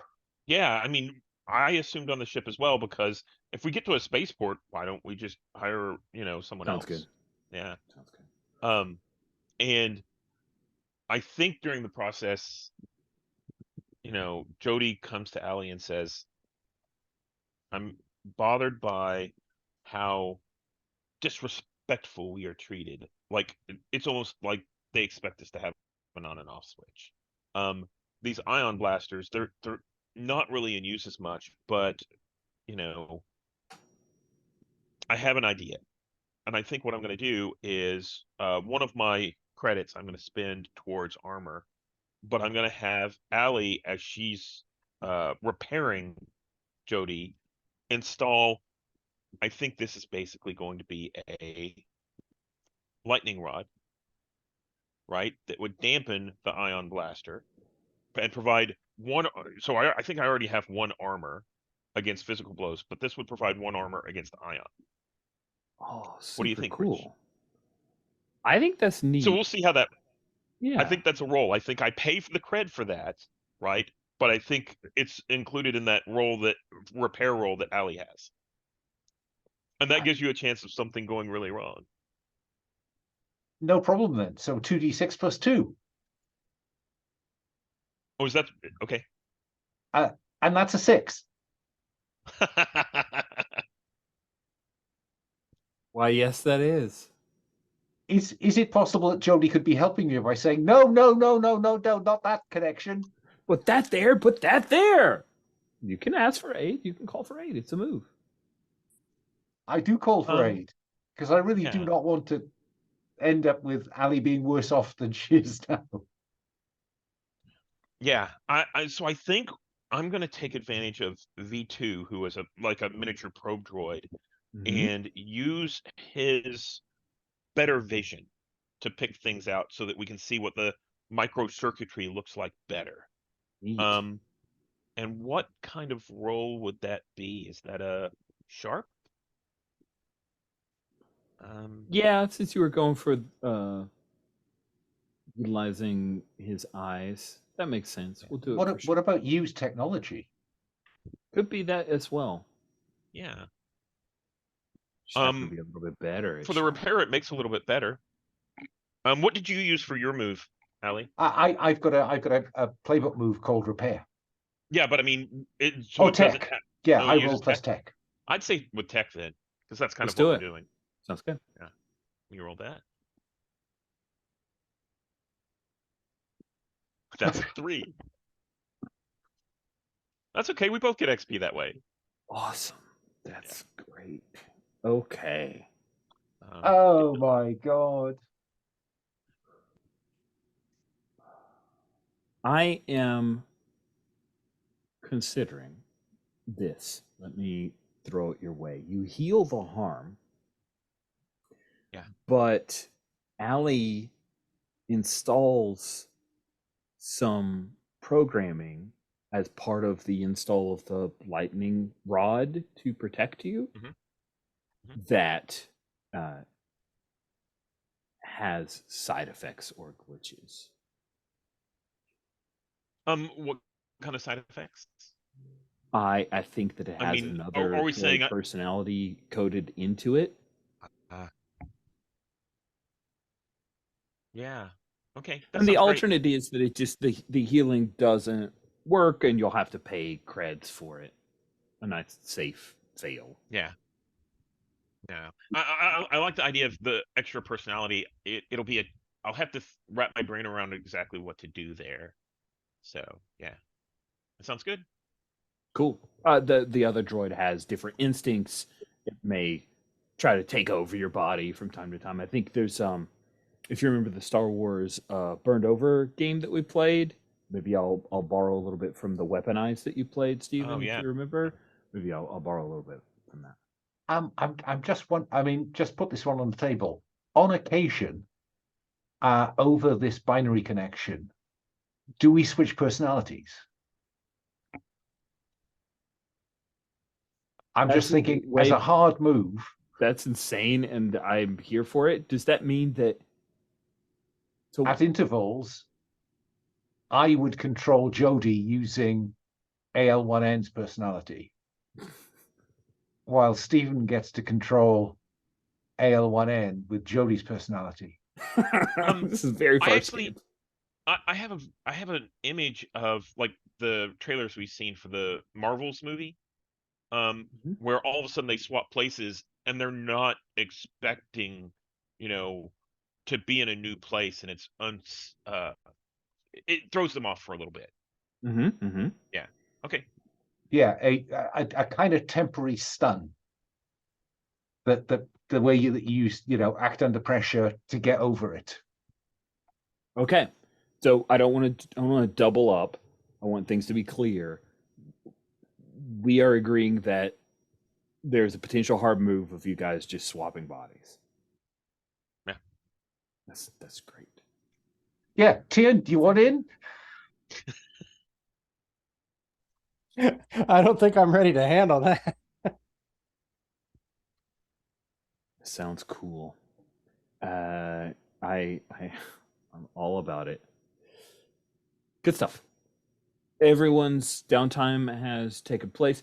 Jody, I do want to see the moment. Like, is this an intimate thing of you being operated on by AL1N where you guys gain this proximity and know each other? Or is it a cool, seamless experience that has unexpected ramifications later? So I think what it looks like on screen is like what we've seen in the movies and TV shows. You know, one droid going over and sparks and a little welder kind of thing. I think internally what it looks like is, you know, there's this stream of data going back and forth through that communication that we have that we've been using, and you know, it gets all muddied up, and we see like alert at the bottom of the screen as like, you know, data's transferring back and forth, and there's some kind of weird, you know, uh data stream cluster that ends up happening. But whenever we come back, it looks like maybe it worked. Looks like it was fine. Nice. I go with that with one variation, which is that V2G is kind of watching this, and at one point the eye goes, "Woo!" That's right. Yes. This V2 has spotted this, but is because struggles with free will, isn't quite certain they should say anything. Oh, that's great.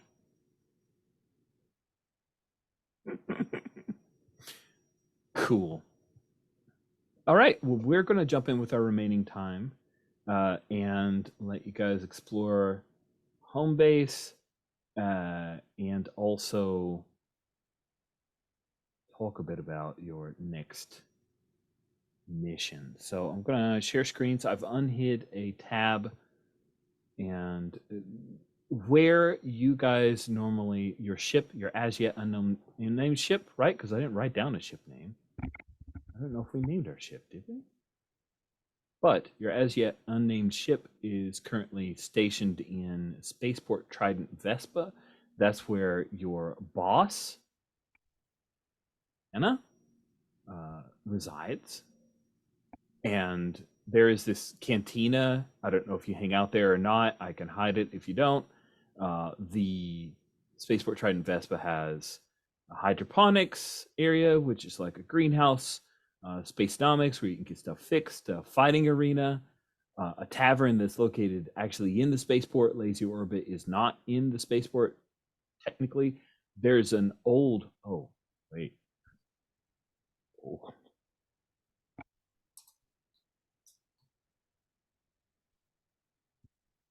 Sorry, there was a clinic, and then there is a small Imperial garrison under control of a man by the name of Argall. Do you guys? I'll go around. First, I will unhide. There are some NPCs. There we go. Thank you for taking care of that. Some folks at the cantina, some other folks who own and operate the various businesses, and then here are a few Imperials, including an Inquisitor. That might be of note to certain individuals. So, a question: does anyone stay somewhere, like once you're off ship, stay somewhere off of the ship in the spaceport itself? Show of hands or message. Yeah. So Lack. Ooh, Allie, you drop off. That's good. That's good. Kim does.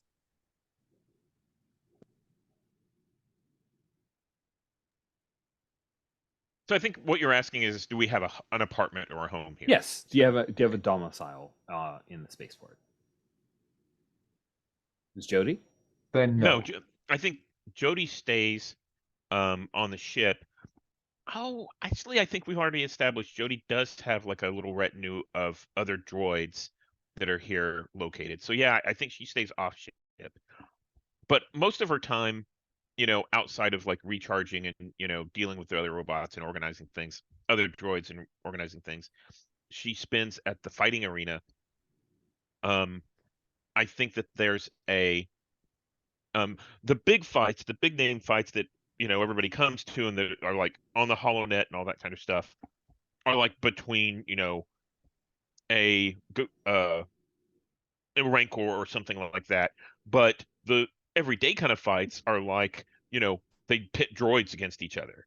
And so she gets the little soapbox out and proselytizes, your restraining bolt is lying to you. So she's kind of set up as like the crazy preacher, outside Oh man, that's the great. fighting arena. Yeah. The Weequay occasionally, Fakbar will come over and say, "You need to go. You need to go. Just leave." She'll pick up her box and move around to another arena and set it back down where he doesn't see, or yeah. Yeah, that's great. What about Tian? Do you stay on the ship, or do you have a place off the ship? A small place that's essentially like a converted storage cube. Like Interesting. ultra functional, like I mean, you can live there. It's not one of those you're not supposed to live here, but like probably it wasn't intended. Definitely it wasn't intended as that originally. It's got like a 10-gallon water heater. It's just really camping living effectively. Yeah, this is where I keep my stuff, including my body. Just a bolt hole? Like, do you not ever invite new people back, or is that just this is your little slice and you are happy with this? Wouldn't be ideal to invite people back. I mean, it's not that I wouldn't do it, but like, you can't really fit 2 people in here easily. We're gonna have to lean some stuff up against the wall. That's wild. Is it that she just doesn't want to spend credits? Or is that a thing you want to explore and play? Or I think it's just like I don't need anything more than this, right? This is kind of a Spartan thing, more of anything else. Like, why don't you want an SUV? A hatchback? Yeah, I'll take the hatchback. What's the smallest available space that you have that can hold my trophies and my body when it needs to recharge? Good stuff. What about Kin? What kind of place does Kin stay at? And Spaceport Trident Vespa. So I think Kin actually has a rather nice place. Money from his family when he was sort of thrown away. Thrown away is a harsh word. But when he went on his gallivant, definitely by his own choices,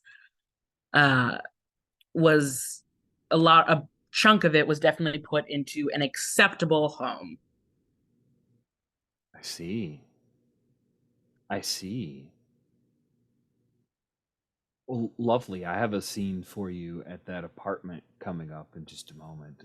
But cool. let me continue our round robin. Chalks, do you stay anywhere at Spaceport Trident Vespa? Chalks stays with the ship mostly, but Chalks is not allowed in Unmos.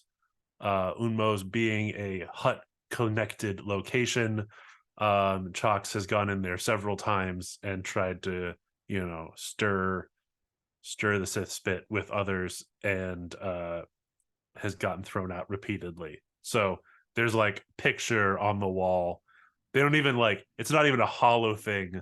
It's just like plastered up there on the wall. Don't let this one in. Otherwise, probably goes over to Fakbar's when they are doing the big fights, right? When it isn't the droid fights, which nobody really is interested in, and Jody is wasting her time. Chalks will go and bet on the fights. He's not, it's fun to watch the amateurs play. So do you bet on the droid fights? no. Okay. There's no sport in it, and wouldn't want to piss off Jody. Doesn't entirely disagree with Jody on it. But when there's like, you know, the Gamorreans are going at it, it's fun to watch the little kids play. Oh yeah, that Bets on makes the sense. underdog a lot and loses probably more than he should. Always bet on the underdog, huh? You only have to win every once in a while because the odds are so bad, right? Right. Amazing. Cool. Ken, who is coming back to your abode with you? Which team member comes back to your place with you? So I think we've got a couple options here. So I'm gonna offer it to the two players.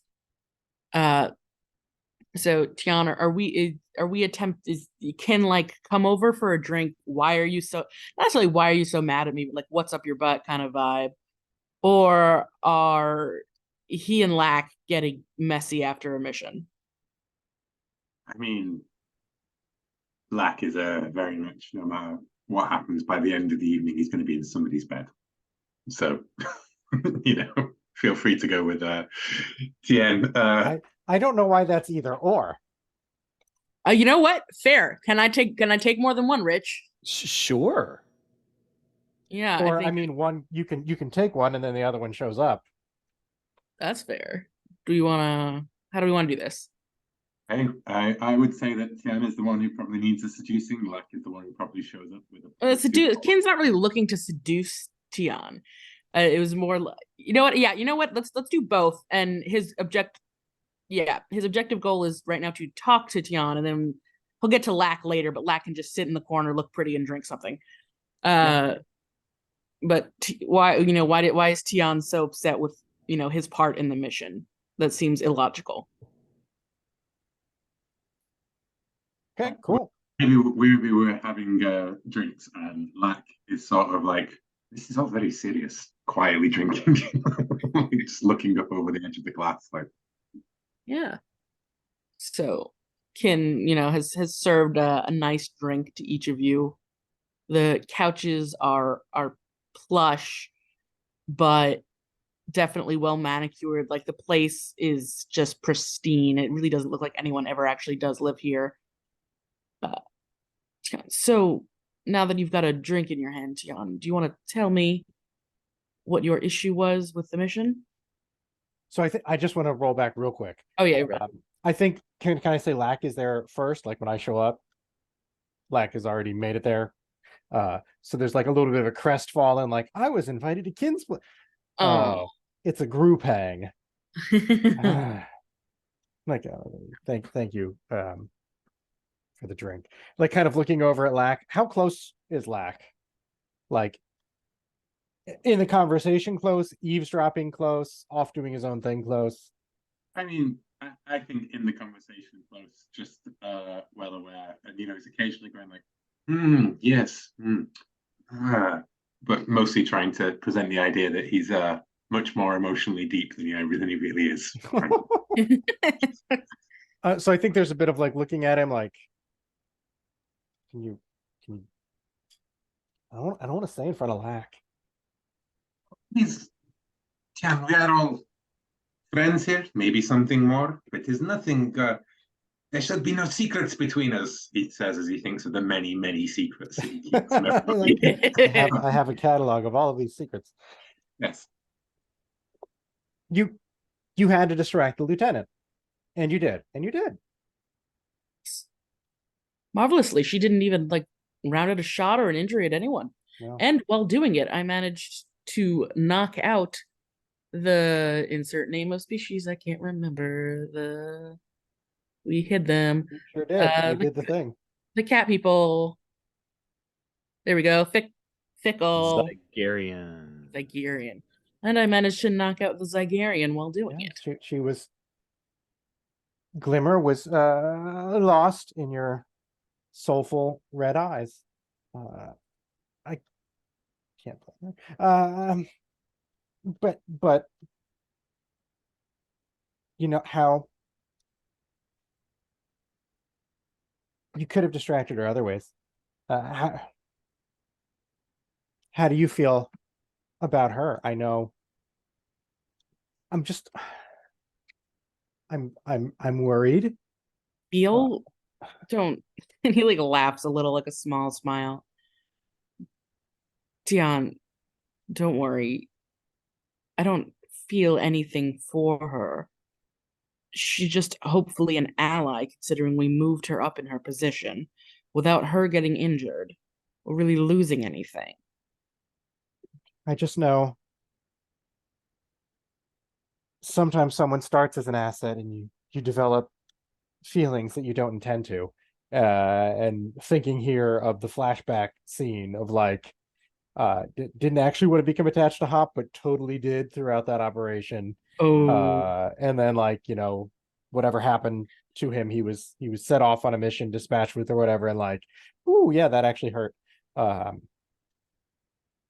I don't know that I would say anything about that, but just kind of like, yeah, just in her mind. you know it can happen, right? You've been around. I don't want I've you to get hurt. I'm not going to get hurt, and it's never happened to me. I mean, if someone of a weaker mind has that disposition, that's on, because he has no idea you're talking about. Yeah. A weaker mind and control of themselves can't handle their mission work. That's not on me. Can I get another one of these? Of course, and he'll just pour you like a full glass. Come on, Lack. You've also, I mean, actions sometimes it's not feelings. Feelings are messy. It's just Yes, yes, they are very messy. Feelings are.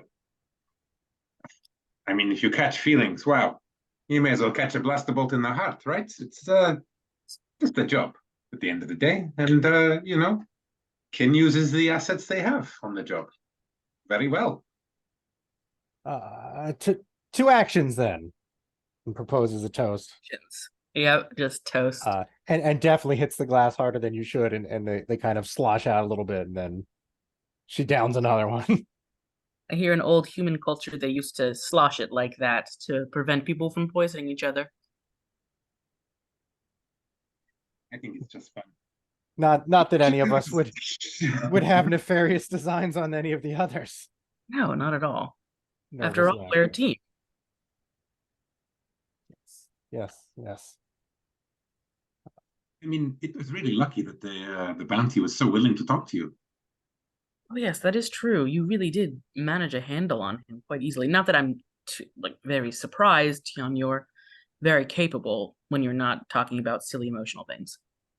I mean, you must have really employed your own charms, yes? It's not charm, it's preparation, calculation. And I think there's kind of like a bit of a monologue about like how she prepares for these bounties, and like that's why she doesn't have time for all these fancy accoutrements and accommodations, and like until someone cuts her off about this.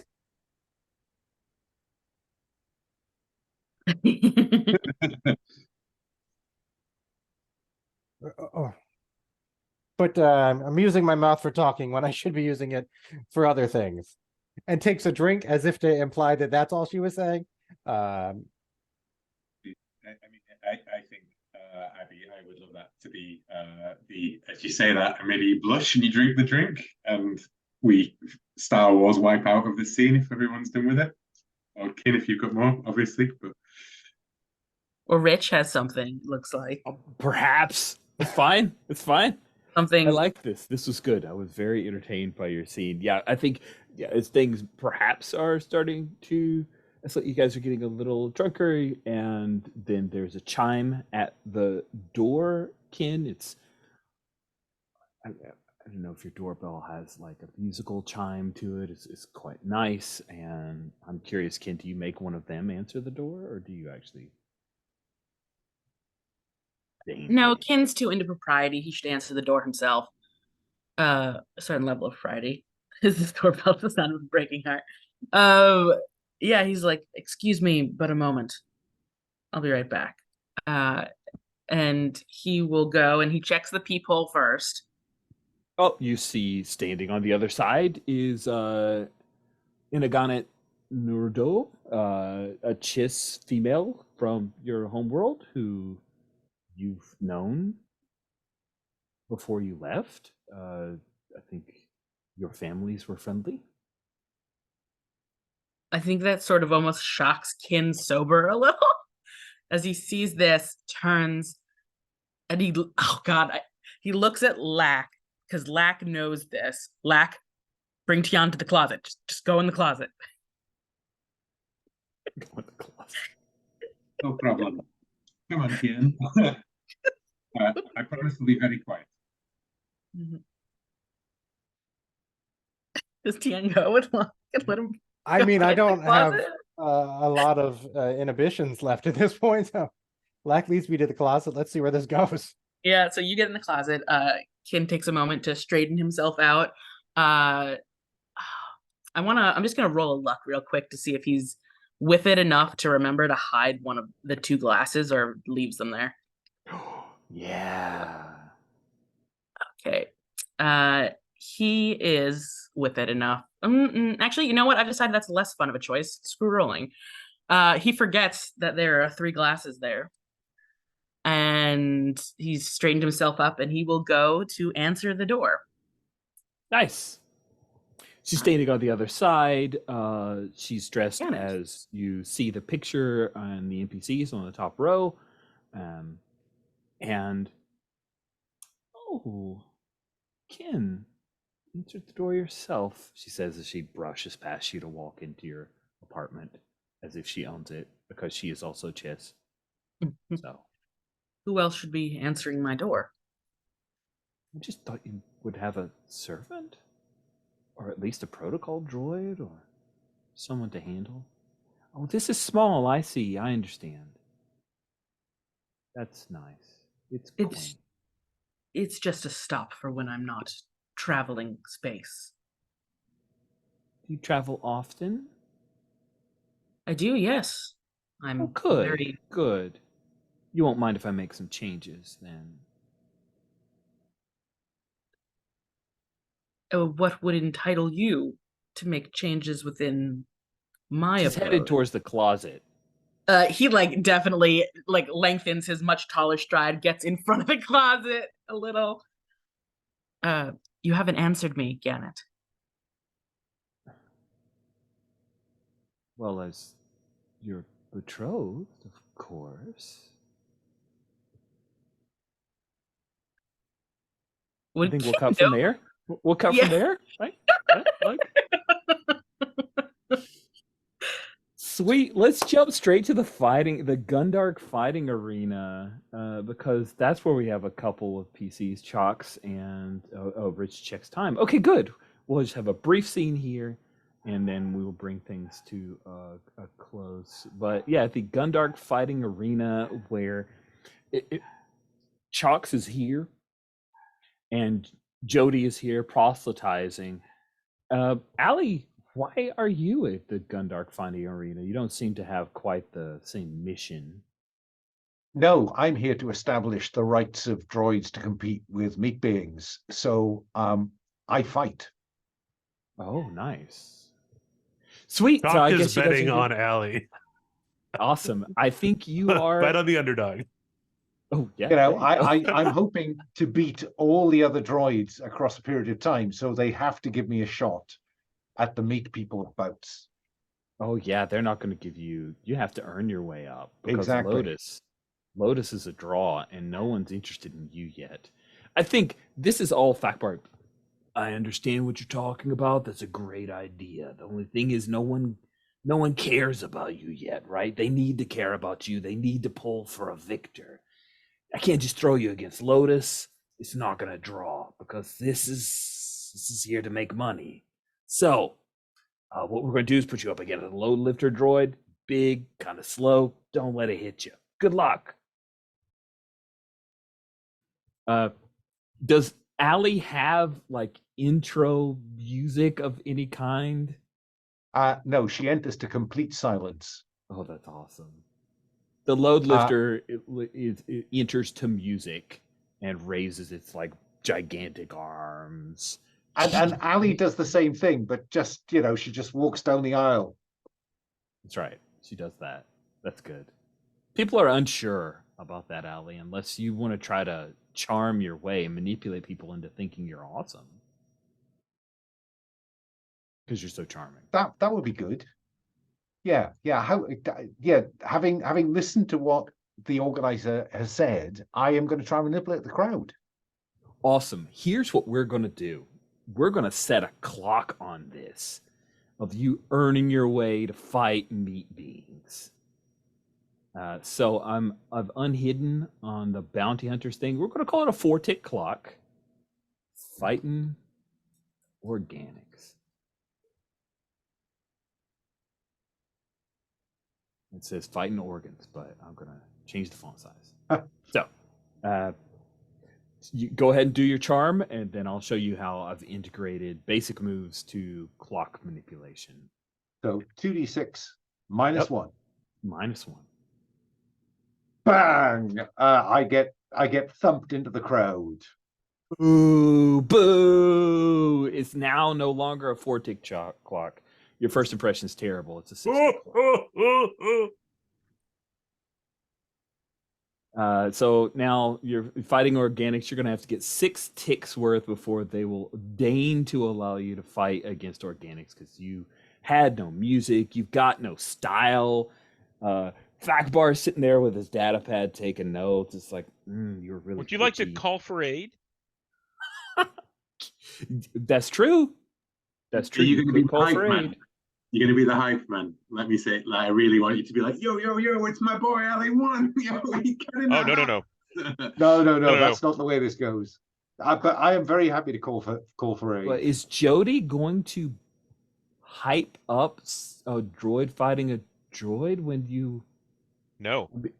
Okay. Jody's going to stand up and start preaching and basically say, Ali is a free droid and shouldn't be fighting the slave in the ring. That's just not right. And the whole crowd dislikes me enough that maybe they like Ali a little bit more.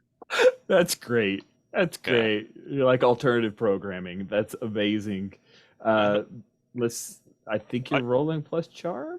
I am, and I have a -1 charm too. I know. You guys are just not charming at all. It's great. Yeah. Oh, that's a 6. Sorry. The droids just everybody at the gambling. Boo! Boo! I failed to help you repair. You failed to help me sell a fight, and then our personalities switch. Yes, it happens. Like, Ali, you step into the fighting ring. The doors are closed up, all the grating, and then Jody, you are standing and facing off against a gigantic load lifter droid that moves forward slowly, raising its arms up. It gets hands on you. You are dead. What do you do? You are literally driving a stolen car here. Yeah, I think I'm literally like, I think what we see on screen is this stumble, and Ali's body like falls down to like a knee or something like that, and the load lister gets closer and closer and like goes to punch, and I think Ali just kind of ducks out of the way, or Jody Ali kind of ducks out of the way, like falls down to the ground and rolls as the load lifter like punches the ground. Amazing. Let's see if you can do that thing. Please act under pressure. Because we'd established, you guys, it was like you were getting stunned for the first action until you adjusted to it. So that's a 2. A total of 2? No, I'm sorry. Okay, I'm like, what? That's a +2, sorry. Okay, sorry. Okay. So I think that's an 11 to act under fire. Oh yeah. I mean, it's still droid body. What is it about Ali's build that you're a little jealous of, Jody? I think it's the what's the right word? She's been built to be more agile. Jody started out as a protocol droid and became, is still kind of stiff in the joints, not meant for quick movements. But I think Allie is meant for quick movements. Nice. Yeah.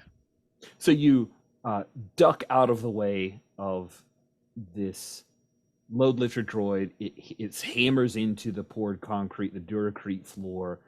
We cut back to AL1N in Jody's body. What do we see? I think that we're halfway through a sentence where Jody is kind of saying, this is a free droid, and so am I.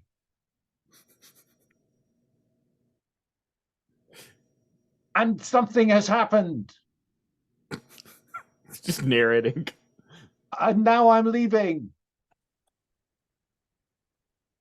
Are you just gonna Cox is a exit? little confused because V2 doesn't leave. No, V2 doesn't leave at all. V2 goes over to the fighting pit. So Chox is a little like, wait. Yeah. Does a little binary whimper like an R2D2. V2 is now the type. corner man. It's awesome. Sweet. Yeah, Chox, it looks like Allie is moving oddly, but then starts to catch up and ducks just barely out of the way as the load lifter droid brings its titanic pistoned arms down. Fuck bars, get over here. He's waving him down. Yeah. You gotta call the fight. Pay me for it? I guess not then. That's his whole answer. You gonna pay me for it? Oh, You need to be plus cred. Isn't there is like an intimidate, isn't there? Sort of manipulate someone, I guess, with yeah, you can my manipulate charm. somebody. Yeah. I think I'm probably want to read a bad situation here. So I'm trying to figure out exactly what's just happened here. Oh, with, that's awesome. Delightful. Like, please roll wait, plus sharp. hold on. That's not how I've seen Allie fight. That's not how Allie fights. And I'm trying to figure out, wait, did Jody just left? Jody would leave this, yeah. All right, so rolling plus sharp.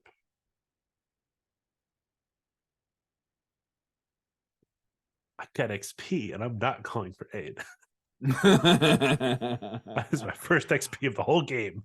Oh man, that sounds amazing. Go ahead and ask a question. But I'm not going to like the prepare answer. for the worst. Yeah, you're not going to like the answer.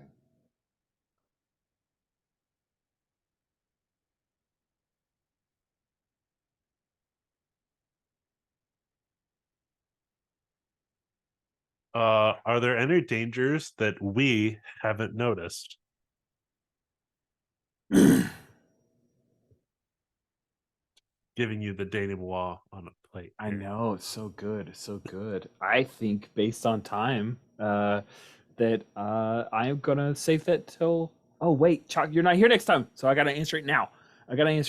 What any dangers that haven't been noticed? Oh, there's some stormtroopers that just entered the place. You should probably get the hell out of here because they normally look the other way, and when they show up here, it's because they're after somebody. And also because Rich is out of ideas, and stormtroopers are always my default go-to.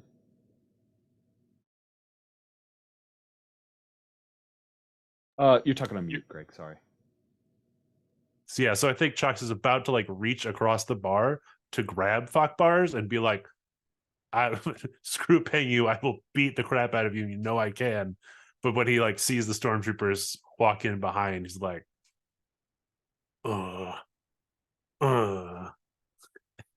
starts slowly making his way to an exit. Yeah, and then Fuckbar was going to take a cheap shot at you, and now he sees his stormtroopers and will have to go deal with them.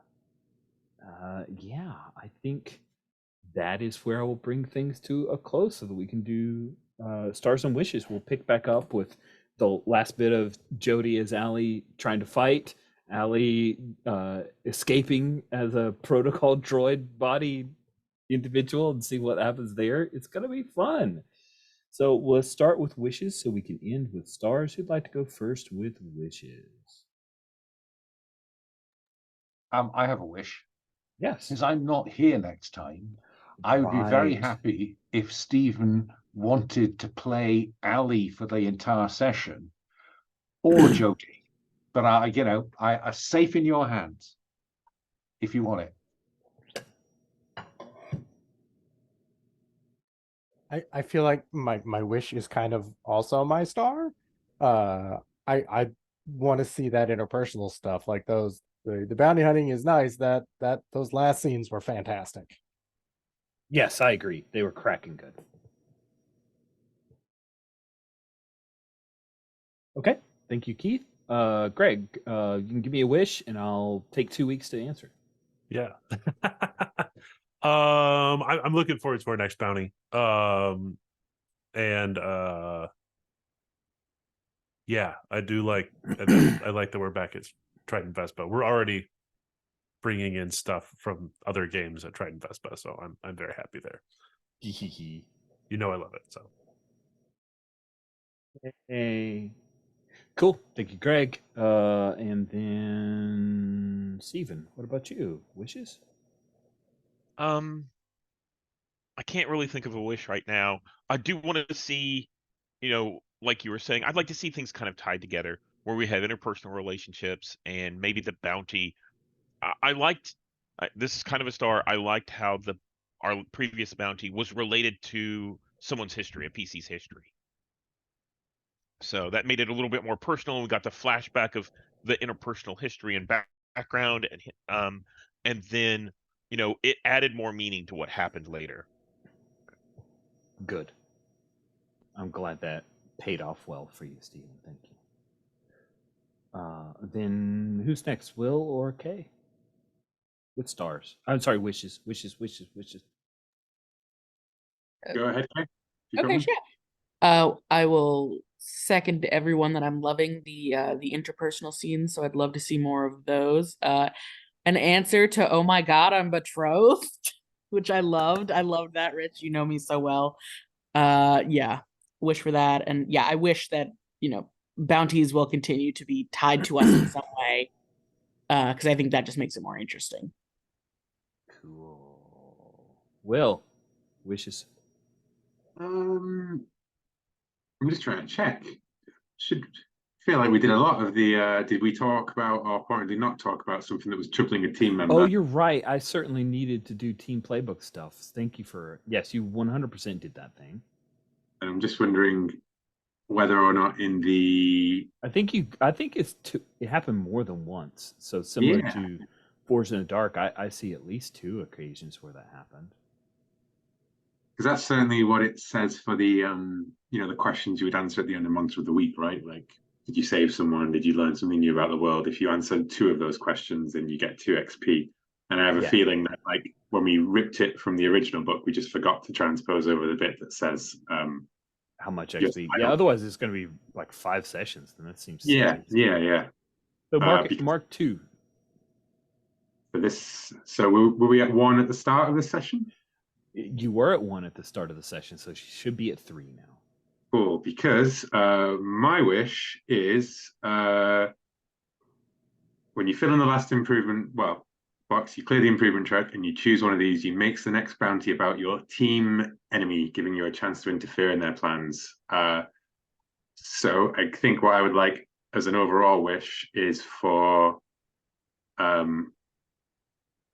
enemy to reconnect some of these things, and for that to be what we're working, you know what I mean, like narratively we're working towards, is we clear that last box and we can mechanically make a hunt about our enemy and how they perhaps tie in with the various threads that we've just set up in this scene, like in what maybe this fiance has a gambling debt or something. You know what I mean? Like some kind of interconnection of it all. Because it seems to me that they're the obvious choice for a nexus of various character threads. You know. And otherwise, my big wish is that that transplant does go forward for at least some of the next session. For Jody to be in control of Ali, for sure. Cool. Well, you went last with wishes. You get to go first with stars. I mean, I love the bar fight. I always love a good bar fight in these games. I love that Chocks got shot to Poodoo and back. And I loved, having each other's backs there, and the little tryst afterwards, and the droid revolutionary brotherhood that we've got going on, well, sisterhood or whatever, on the revolutionary army of droids that we have on our ship. I particularly love having a hype man. A droid hype man is just a great idea. It is pretty great. Kay, did you have any stars? Oh yeah, definitely. Star for Keith for all of Yen's little like feel like it's she's so expressive in a lot of ways just by her speech and her actions and like little movements. Like I can see it when you speak, you really emote well for her, and that's always really fun in play. Star Rich just betrothed out of nowhere. I'm like, oh, is my sister here? Nope, betrothed. I'm like, oh shit. That was a fantastic surprise, a lovely twist. I love Jody and Allie together. It's funny because like Allie's weird aunt, not dad, and like we put Chuck's as dad, but I still like they're mom and dad in my head, or mom and mom essentially. That's always fun. Lax, like hither dither, just absolute chaos. Like I can't wait for a moment where Lax has to take something seriously. I think that is going to be a very fun and dangerous situation in game that I'm sure Rich will conjure up somehow where suddenly Lack has to actually Sounds like that sounds like a wish to me. It might be a wish and a star. And then I love like this sounds like the silly like I love Chuck's voice, Greg. There's something so bombastic about it that just really like I know we're not playing online, but like for lack of a better word, like fills up a room. It's just very fruitful as a character. Seconded for sure. Thank you, Kay. Stephen, what about you? Did you have any stars? I have too many to talk about, but yeah, I really liked, Alan, the way that you suggested that the failure for healing be that we swapped bodies. That's fascinating, and it's just amazing. It's very cool. Again, a lot of the scenes I like the flashback scene where we got to see some of Chun's background and where they came from, and introduce a new PC that went unexpected ways, and the bar fight, they were all just fantastic. Agreed. Seconded on Alan and the body swap. Oh, dude. That was just inspired. It was great. Greg, any stars from you, sir? Oh, so many. Both to Stephen and Alan. I love the body swap thing. What I love even more is that you have two characters who agree on the ends, but you don't agree on the means. And so it's more complicated than if you disagreed. And I love that. Both Keith and Kay, I love that both of you are running so headlong into danger all of the time. For the rest of the group, Chalks doesn't work if there's not somebody to pull out of danger. So I love that both of you are being the problematic siblings you promised to be.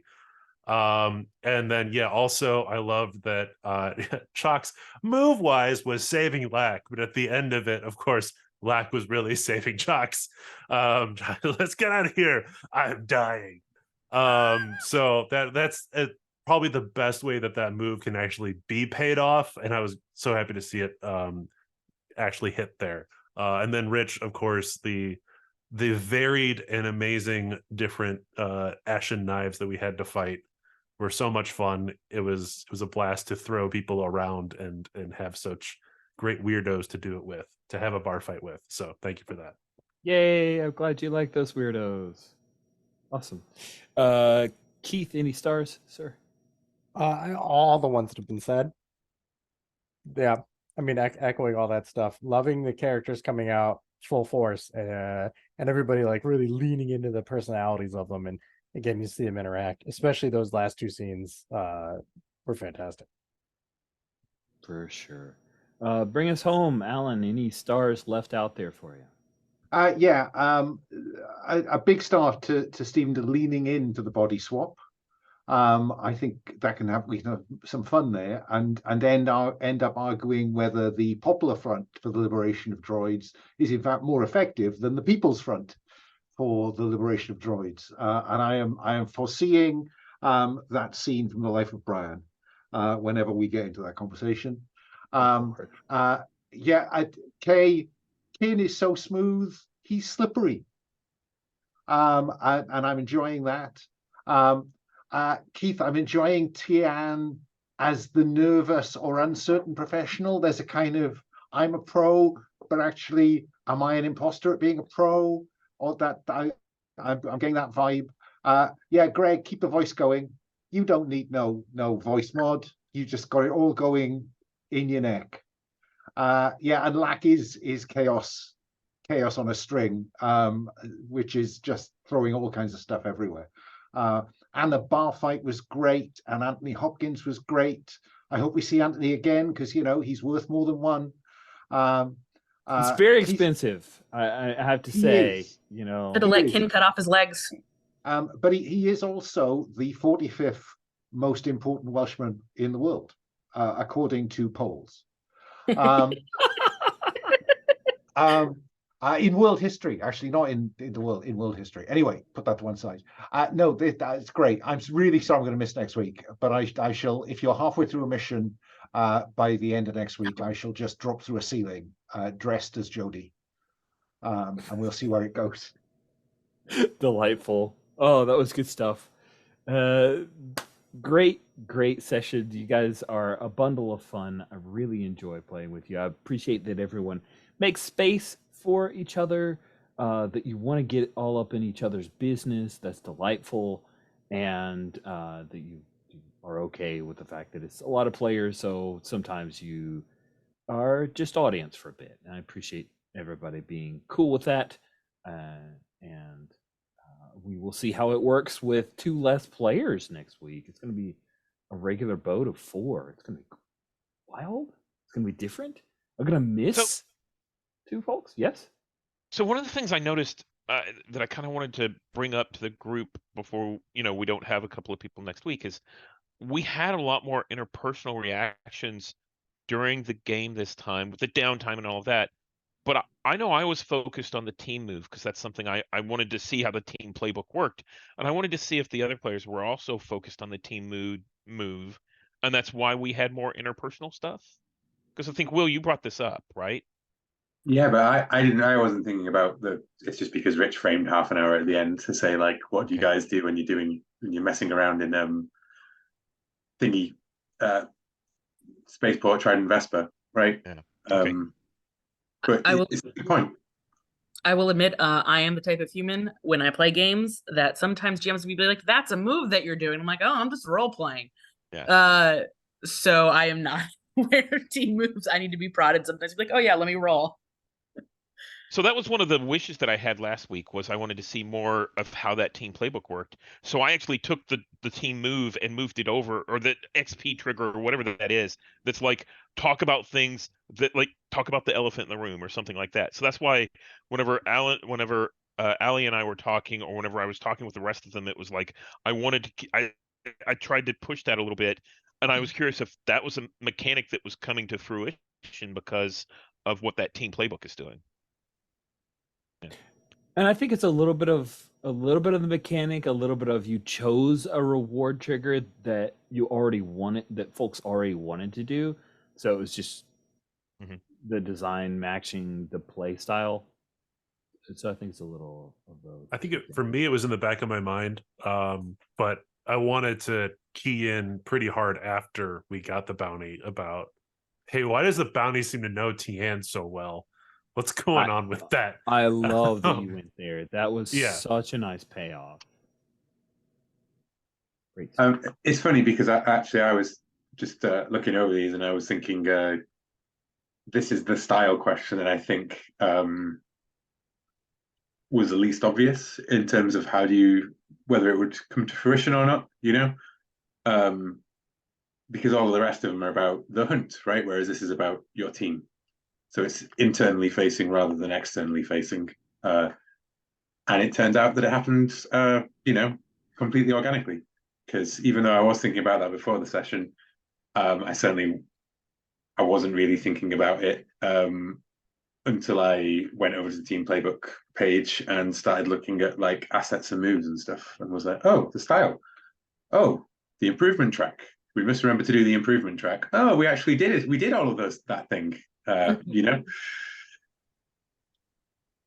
For me, framing the scene with Ken, it was definitely a motivator of like, oh, I'm about to throw a thing that should or should not be talked about Ken's way. I want other PCs there. That was a motivator for me in framing the scene that way to make sure other PCs happen to be present. But it is interesting that you guys are all up in each other's business. I like it. Cool. With that, I'll go ahead and bring the recording to a close. Thank you all so much for playing. Thanks for anybody watching.